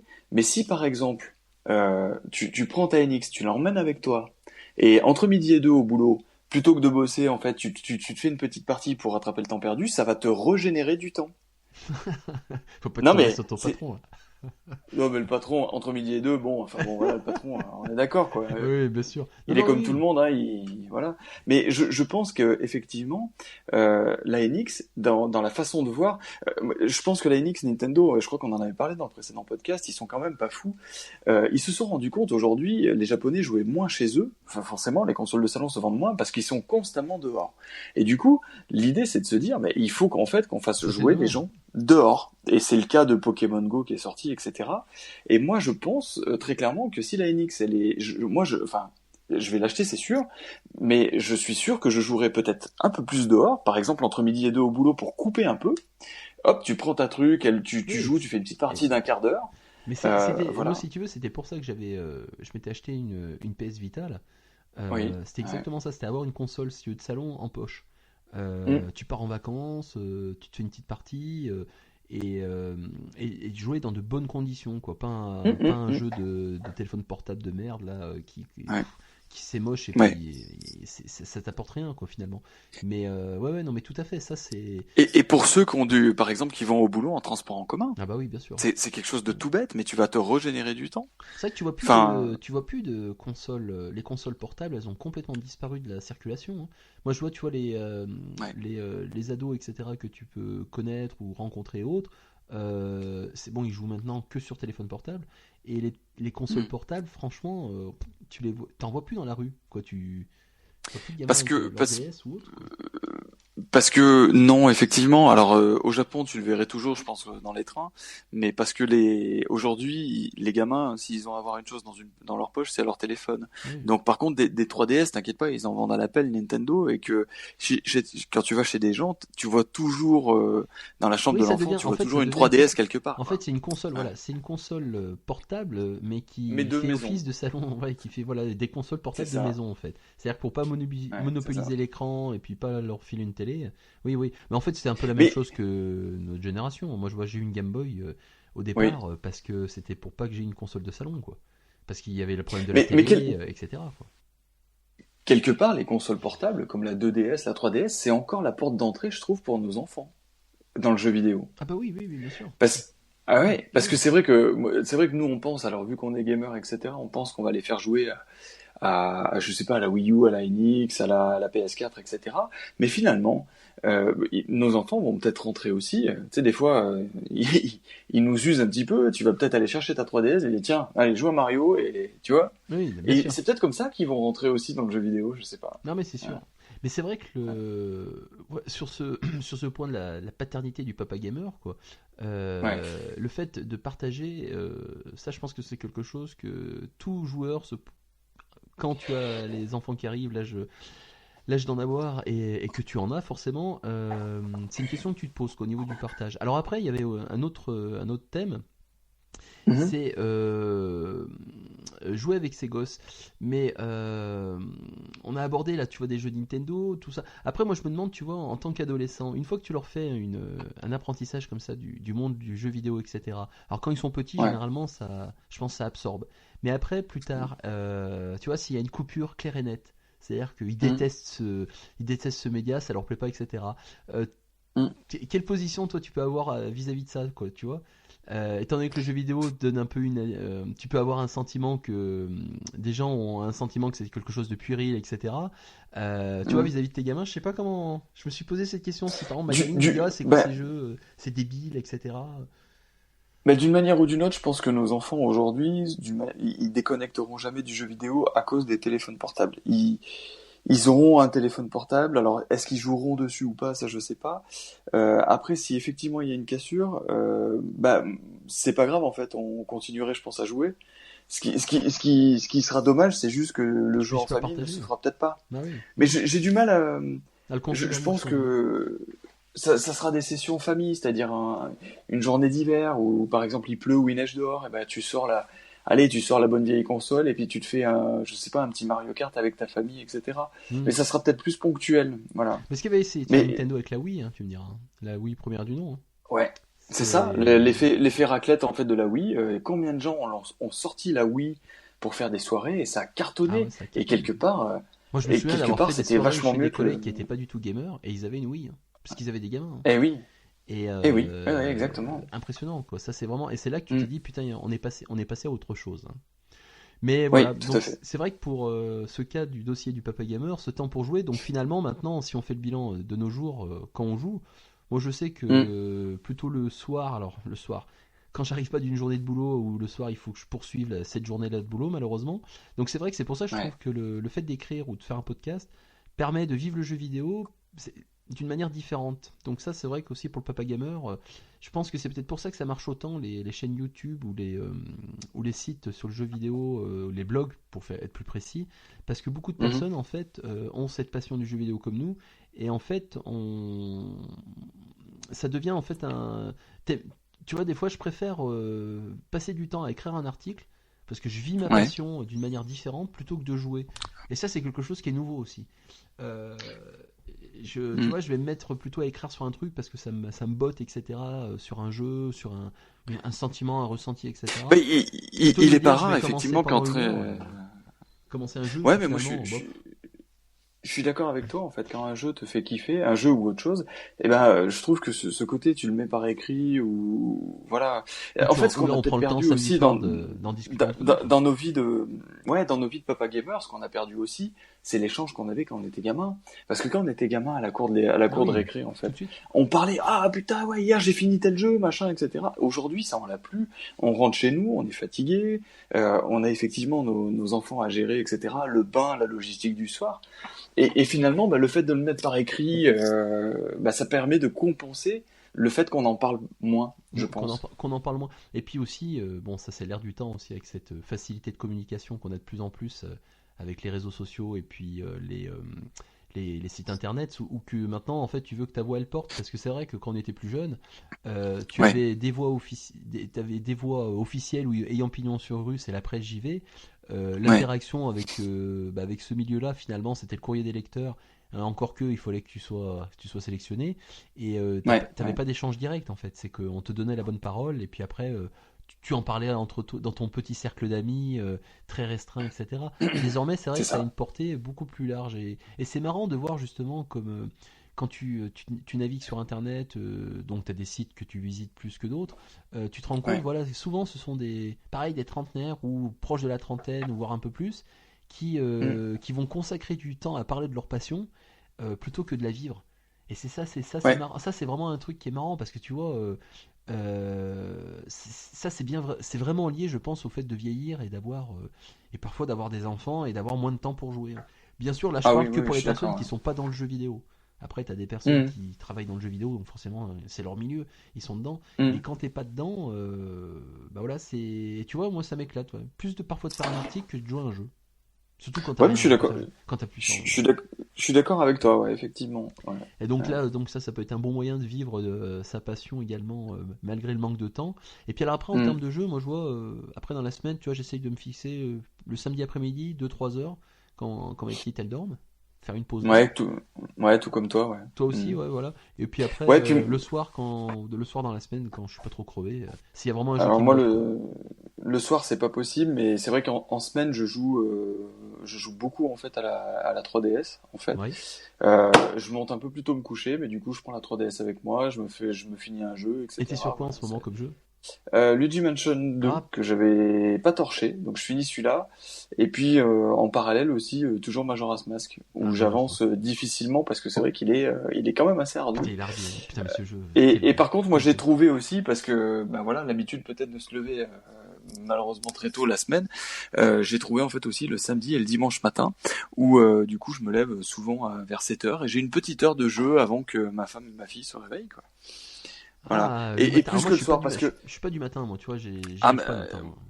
moi, je suis plus du matin parce que le soir, très clairement, je n'y arrive plus. C'est plus Ouais. possible. Ah bah bon, passer Je 10 peux heures. plus me mettre à jouer à 22 heures. Non, c'est plus possible.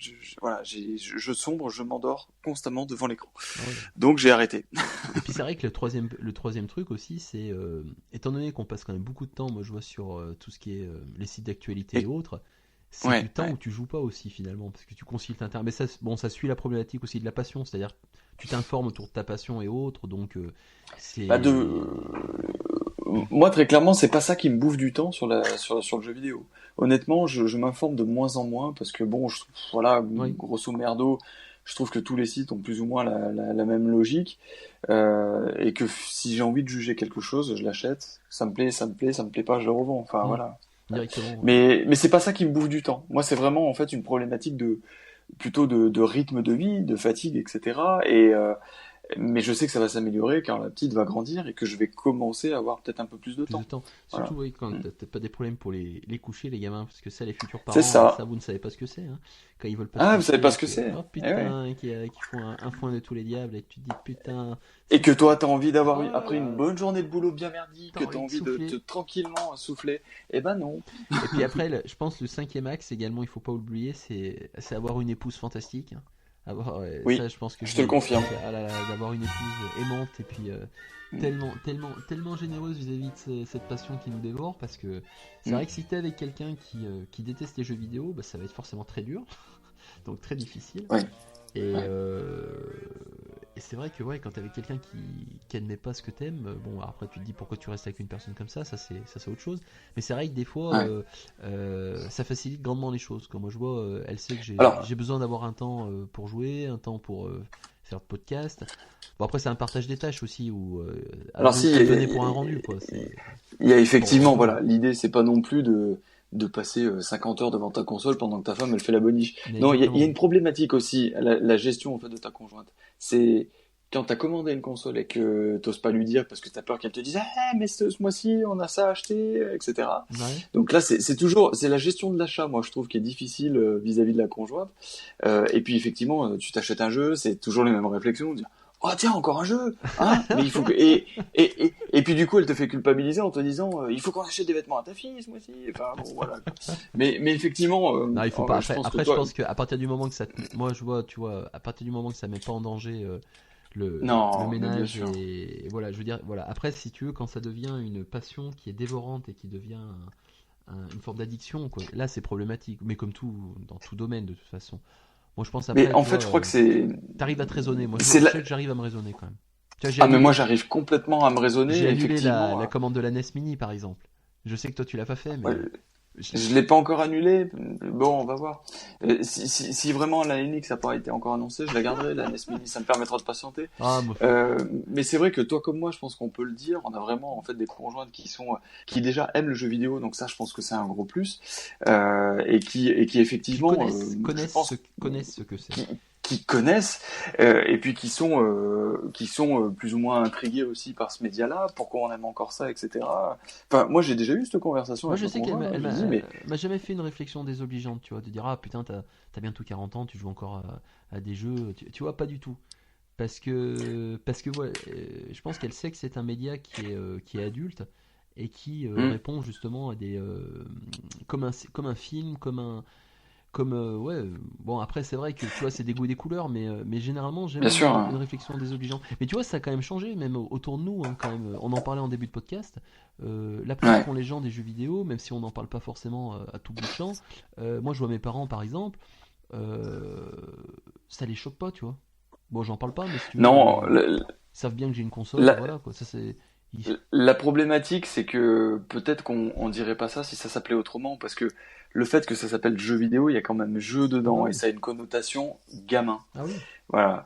Mais effectivement, regarde le cinéma, je veux dire, t'as des films qui sont complètement débiles, ah bah oui. qui sont, enfin, dans la grande majorité des films Marvel, des choses comme ça, qui sont pour des publics un peu bêta, et pour autant, voilà, Mais, on dit pas que c'est ridicule d'aller voir le dernier Marvel, tu mais vois. complètement. Euh, Par contre, le fait de dire je joue aux jeux vidéo, alors moi j'ai aucun état d'âme à le dire, moi je le dis, hein, y a pas de souci, ouais, moi je joue aux jeux vidéo, et pas de problème.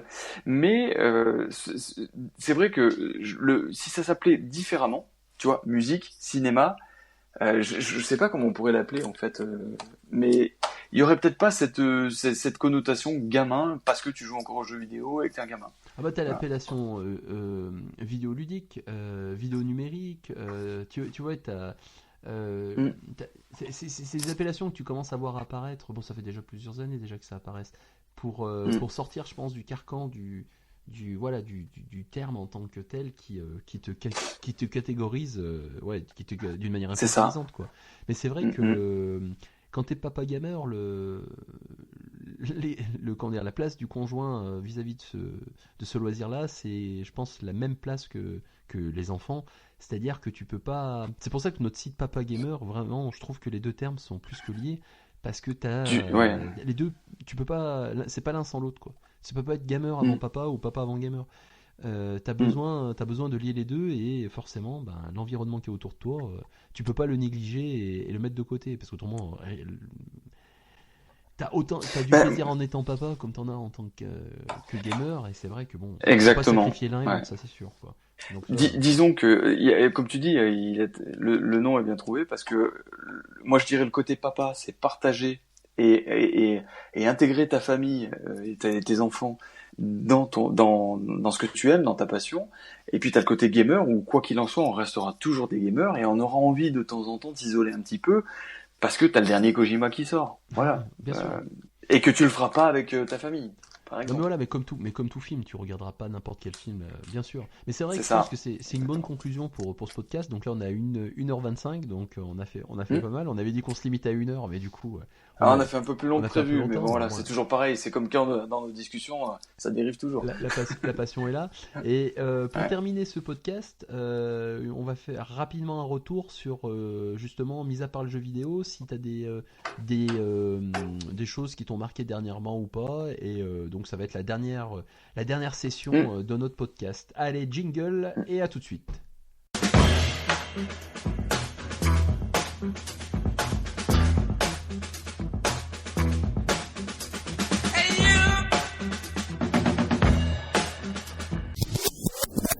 Alors nous voilà de retour après ce magnifique jingle. Alors, mis à part le jeu vidéo pour toi, est-ce que quelque chose t'a marqué dans la semaine ou dans les mois précédents? Le débat de la droite? Non, bon, on Ah, va pas dire ça. Non, moi très clairement, en fait, aujourd'hui, quand j'ai un peu de temps le soir, Netflix, ah, forcément, putain, tu m'as où piqué je mon reviens sujet. toujours. Alors je te laisserai le dire, mais par contre une série dont tout le monde parle et tout le monde a parlé, c'est Stranger Things, Ah où là là. vraiment j'ai adoré cette série. Et toi, je pense que tu vas peut-être parler d'une autre, à mon avis, une série qui se passe à Harlem ou quelque chose comme ça, c'est ça? Alors, Non? j'ai pas Get Down. Tu veux me lancer là-dessus? Ouais, Alors du coup, ouais. j'ai pas repris, j'ai pas encore repris, parce que le premier épisode, il dure quand même 1h30. Donc Oui. pour le préquel, il est fantastique au niveau de la bande-annonce. Alors déjà Ouais. mais tu vois, c'est ça qui est bien. Je pense que le sujet sera vraiment Netflix, parce que c'est quand Mhm. même des séries d'une qualité pour un prix défiant toute concurrence. Et je pense que Ah oui. Canal+ a vraiment beaucoup de soucis à se faire pour citer directement comment dire, le média qui serait plus ou moins équivalent à Netflix version française.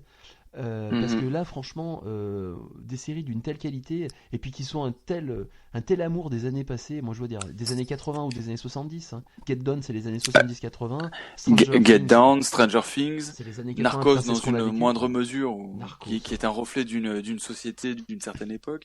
Ah non, Et puis mais. Netflix, en fait, c'est vrai que moi enfin, j'ai Canal+, j'ai Netflix, et honnêtement, les productions Canal+, productions originales Canal+, Ah, mais ça faut te le fait moins dire, quoi, rêver faut qu'avant. arrêter, quoi. Ça te fait beaucoup moins rêver. C'est de la merde. Ah oui. Non, mais c'est de la merde, faut le dire. Ah oui. Et Netflix met une qualité en fait dans ses productions. Moi, j'avais adoré Sense8, Ah ouais. la Ouais. série en fait Des des sœurs. sœurs Wachowski, on va dire ça comme ça Oui. maintenant. Stranger Things est une série où je suis resté Ah scotché putain. mais vraiment en moins d'une semaine je l'ai sifflé. Get Down, moi je suis allé au bout et je la conseille. Alors, il faut aimer le style Baz Luhrmann. Baz Luhrmann, c'est celui qui a fait Gatsby le Magnifique dernièrement avec Leonardo DiCaprio, qui avait fait D'accord. aussi Roméo et Juliette. Et c'est un style un peu, voilà, un peu what the fuck, ça part dans tous les sens. Et Mais puis par contre, surtout, Get Down, t'as un esthétique au niveau de l'image. C'est un oui, mélange c'est fabuleux. du comics. C'est- Franchement, Ouais, c'est tiré des comics américains avec une oui, oui, bande-annonce de folie. Et puis, si tu oui. veux, une telle ambiance des années 80 dans la façon de présenter les personnages, t'as les plans, tu as Mm. puis même l'histoire, quoi. Je veux dire, franchement, qui part tellement dans du what the fuck, quoi. Je Ah trouve ouais, pas d'autre ouais. terme, Et puis quoi, franchement. c'est une série Get Down, moi j'ai vraiment adoré, on en reparlera peut-être, mais qui va vous faire non seulement et chanter et sourire. Ah Voilà, ouais. donc Et tu voilà. sais, je l'ai montré à Donc ma femme qui aime bien les comédies musicales. Je lui ai fait putain, mais elle va te faire kiffer cette série. Je lui ai fait regarde le premier oula, épisode parce que c'est le c'est grand écart quand même entre Dirty Dancing et Get Down, c'est le ah grand écart. mais Hein. tu retrouves, moi je trouve que je retrouve que si tu veux, tu retrouves quand même comment dire, le cheminement d'une comédie musicale, c'est-à-dire au niveau des personnages et puis bon cet aspect où t'as de la musique, où t'as un scénario qui va derrière. Ah oui, Dirty Dancing, c'est vrai que ça vieillit, mais si tu veux, Ouais. je trouve que c'est pour quelqu'un qui aime à la fois la danse, comment dire, le hip-hop également, parce que c'est la naissance du hip-hop cette série. Ah ouais, super C'est bande son. franchement. Ouais. Et puis surtout, on en avait parlé, mais en tant que trentenaire, c'est quand même, ça te parle d'une image des États-Unis que tu avais toi dans les années 80 sur Ouais, ouais, ouais. un pays où complètement fou, Hmm. des villes crados défoncées, parce que c'est vrai que tu as Harlem dans l'état que c'est dans la série, avec des incendies continuels, une délinquance, une Hmm, violence hmm. omniprésente, la ville la plus dangereuse du monde, c'est ce qu'on avait. Moi je me souviens. Ouais, Et puis c'est ça. c'est la génération Madonna, Michael Jackson, etc. Quoi. Hmm, hmm. Et Reagan aussi, il faut pas l'oublier. Donc c'est toute cette ambiance-là que tu retrouves dans cette série. Et puis je trouve, ils ont cette patte historique à chaque fois dans toutes les séries que tu as sur Netflix. Alors bon, toutes c'est peut-être excessif, mais dans la plupart, tu vois, Ouais. Narcos, c'est bluffant de réalisme déjà au niveau de la lutte des Et de narcotrafiquants. reconstitution. Ah ouais, Ouais. puis Hmm. putain, le personnage. Alors j'ai oublié le nom de cet acteur qui est pas espagnol en plus, il est brésilien. Donc il parle pas espagnol à la base, donc il a appris l'espagnol sur le tard pour la série. Et d'ailleurs ça fait beaucoup marrer les Colombiens a priori parce que quand tu la vois en VO, il parle espagnol quoi, il parle pas avec Hmm. l'accent colombien. Hmm. Et donc du coup cet acteur est bluffant de réalisme.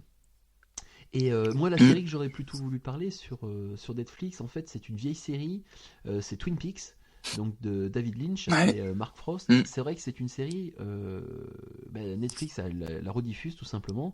Et moi, personnellement, j'avais commencé à la voir en 91 quand elle était diffusée sur la chaîne de Berlusconi, la 5. Là.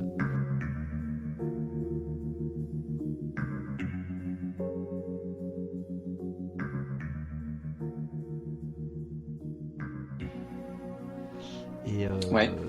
elle a été rediffusé après en 2011 sur Arte, et puis là, bon, Netflix a pris les deux, a acquis les droits des deux saisons.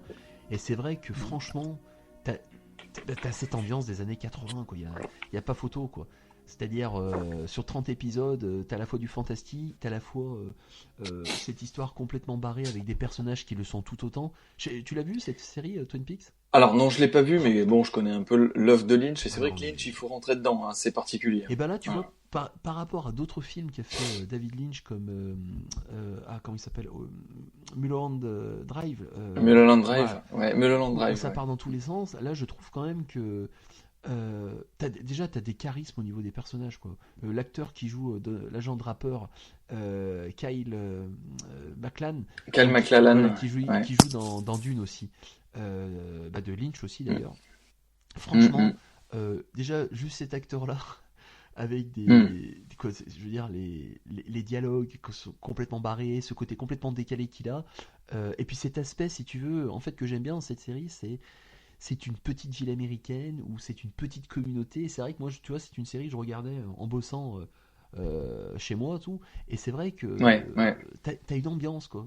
Ça fait vraiment un microcosme, en fait. Et quand tu regardes cette série-là, tu commences à voir tes habitudes, tu vois les personnages, où ils sont. Et tu retrouves vraiment ces ambiances des séries que t'avais dans les années 80 et 90.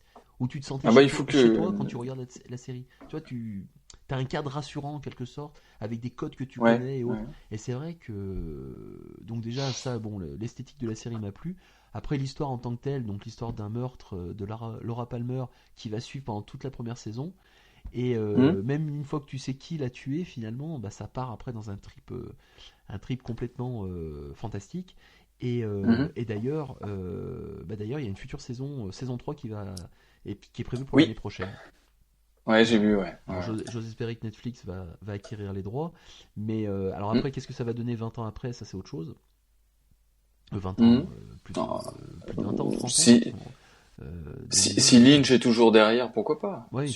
Enfin, franchement, Après, si Lynch est toujours derrière, pourquoi pas? Après, c'est vrai que c'est des types, l'avantage de Netflix, c'est que tu as donc un choix de catalogue intéressant en termes de séries et puis même de films. Alors d'ailleurs, tu as les Goonies, j'ai vu ça aujourd'hui, qui sont disponibles sur Netflix. Donc si tu as aimé Stranger Things, tu connais les Goonies peut-être. Ah bah à fond, putain, c'est clair. Celui-là, j'ai commencé à le faire voir à ma fille de 6 ans, bon, ça l'a un peu marqué. Donc j'ai laissé tomber. Comment il s'appelait, Sinoc par exemple, pour citer que lui. Sinoc. Voilà. Donc du coup ça lui a fait peur, donc on a laissé tomber. Ça sera pour une fois prochaine. Voilà, donc c'est vrai que bonne expérience de Netflix. Et puis surtout pour le papa gamer, l'avantage de Netflix, c'est que tu arrêtes la série, quand tu reprends Netflix, ça recommence là où tu t'es arrêté. Et ça, mine de rien, c'est excellent. Pas de perte de voilà, ça c'est fabuleux. Merci. Enfin, Ah ouais, non mais parce que je me souviens combien de fois ça t'est arrivé quand on utilisait donc des moyens peu recommandables pour trouver des séries qui n'étaient pas en France, où tu savais plus où tu en étais, quoi. Et c'est clair. Tu galérais, oh là là. Là, c'est vraiment. Non, et puis merci, quoi. Le Netflix, c'est vrai que bon, il faut payer. Il y aura toujours des petits malins qui voudront pas payer, mais très clairement, pour 9 €, c'est le confort absolu. C'est-à-dire qu'on passe de TF1 en appuyant sur une touche directement sur Netflix, et puis après là, on a un catalogue. Alors, il y a tout sur Netflix. Il y a qualité d'image quand même. Moi, j'ai pas une connexion de une foudre de guerre en. Ouais, on n'a pas la fibre, nous, où on habite, mais très clairement, par contre, la qualité d'image, elle est proprement, c'est du HD. Voilà. Alors je pense que c'est la plupart du temps, ça doit être du 720p, mais par contre, c'est largement suffisant et c'est fabuleux. Et puis il y a une qualité, il y a une richesse de catalogue. Ce qu'il y a de bien, c'est qu'il y a même aussi un peu des émissions américaines de mémoire, je crois. Donc si on a envie de regarder Ellen DeGeneres Show, des choses comme ça. Et c'est tout. Et puis il y a, je veux dire, pour les allergiques. Et c'est tout sous-titré. Il y a des concerts, il y a plein de choses. Le petit bémol, ça serait quand même leur catalogue de films. C'est-à-dire quand tu veux voir un film, des fois moi je vois souvent on galère à trouver un truc qui va nous plaire. Et puis surtout, après Netflix a un autre avantage, et je crois que là ça rejoint encore notre dossier du Papa Gamer, d'ailleurs on n'arrive pas à s'en sortir, c'est que c'est des séries de 40 minutes. Et mine de rien, c'est fini les sessions où tu te faisais des films de 3 heures. Moi je vois fan devant l'éternel du Seigneur des Anneaux ou de Star Wars, etc. Mais c'est pas possible un soir, Ouais. en rentrant du boulot, en commençant à 9h, 9h30, de te regarder un truc de 2 heures, quoi. Non, C'est- Mission Impossible, je c'est confirme. C'est Mission Impossible. Et du le coup, programme série 40 minutes, c'est l'idéal. Ah bah oui. 40 minutes, généralement, bon, bah, vu qu'on est bien fatigué, des fois les soirs, tu regardes qu'un épisode. Si tu tiens un peu le choc, eh ben, t'en regardes 2. Mais ça, c'est vrai que, et puis le côté top, tu arrêtes ton épisode, voilà, je sais pas, il y a ta fille qui pleure en haut ou quoi que ce soit, tu l'arrêtes, tu reviens, tu le reprends exactement au même endroit, c'est fabuleux, quoi. C'est génial. Bonheur total. Hein. Donc, nous sommes des Voilà, fans bonheur total. de Netflix et merci la technologie et d'Internet en particulier d'avoir permis cela, quoi. Ben voilà, je crois qu'on a fait le tour de tous les thèmes qu'on voulait aborder, alors d'une manière un peu plus construite que la fois précédente. Donc voilà, c'est le métier qui rentre. Hein. On espère que ça vous a plu. on espère qu'on a été clair et que voilà, que pour ceux qui n'ont pas encore la chance d'être papa gamer, que ça vous a pas forcément ralenti dans votre élan de paternité et de gamer.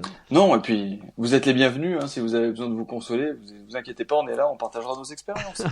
Donc n'hésitez pas à laisser des commentaires, donc soit sur iTunes, parce que maintenant soyons modernes, et de mettre des petites étoiles, allez on va faire comme tout le monde, et vous mettez des étoiles ou vous en mettez pas, de toute façon c'est pas ça qui va nous faire vivre, mais c'est vrai que c'est toujours intéressant d'avoir des retours et de partager des expériences, et puis aussi bien sûr sur octopaddle.fr ou sur Twitter vous pouvez nous suivre, donc n'hésitez pas à nous laisser des coms, ça nous fera toujours très plaisir. Ben voilà Yujo, je crois qu'on peut se dire à dans 15 jours ou peut-être un peu plus tôt. Non, allez, moi je vous dis à la semaine prochaine, parce que je suis sûr que Nintendo va annoncer la NX, aucun Va problème.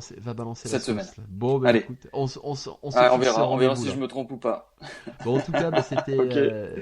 Merci d'avoir participé à ce podcast et puis de l'avoir écouté. Et on se dit à très bientôt. Allez, ciao, bye bye. À bientôt. À bientôt. Ciao, bye bye. Ciao.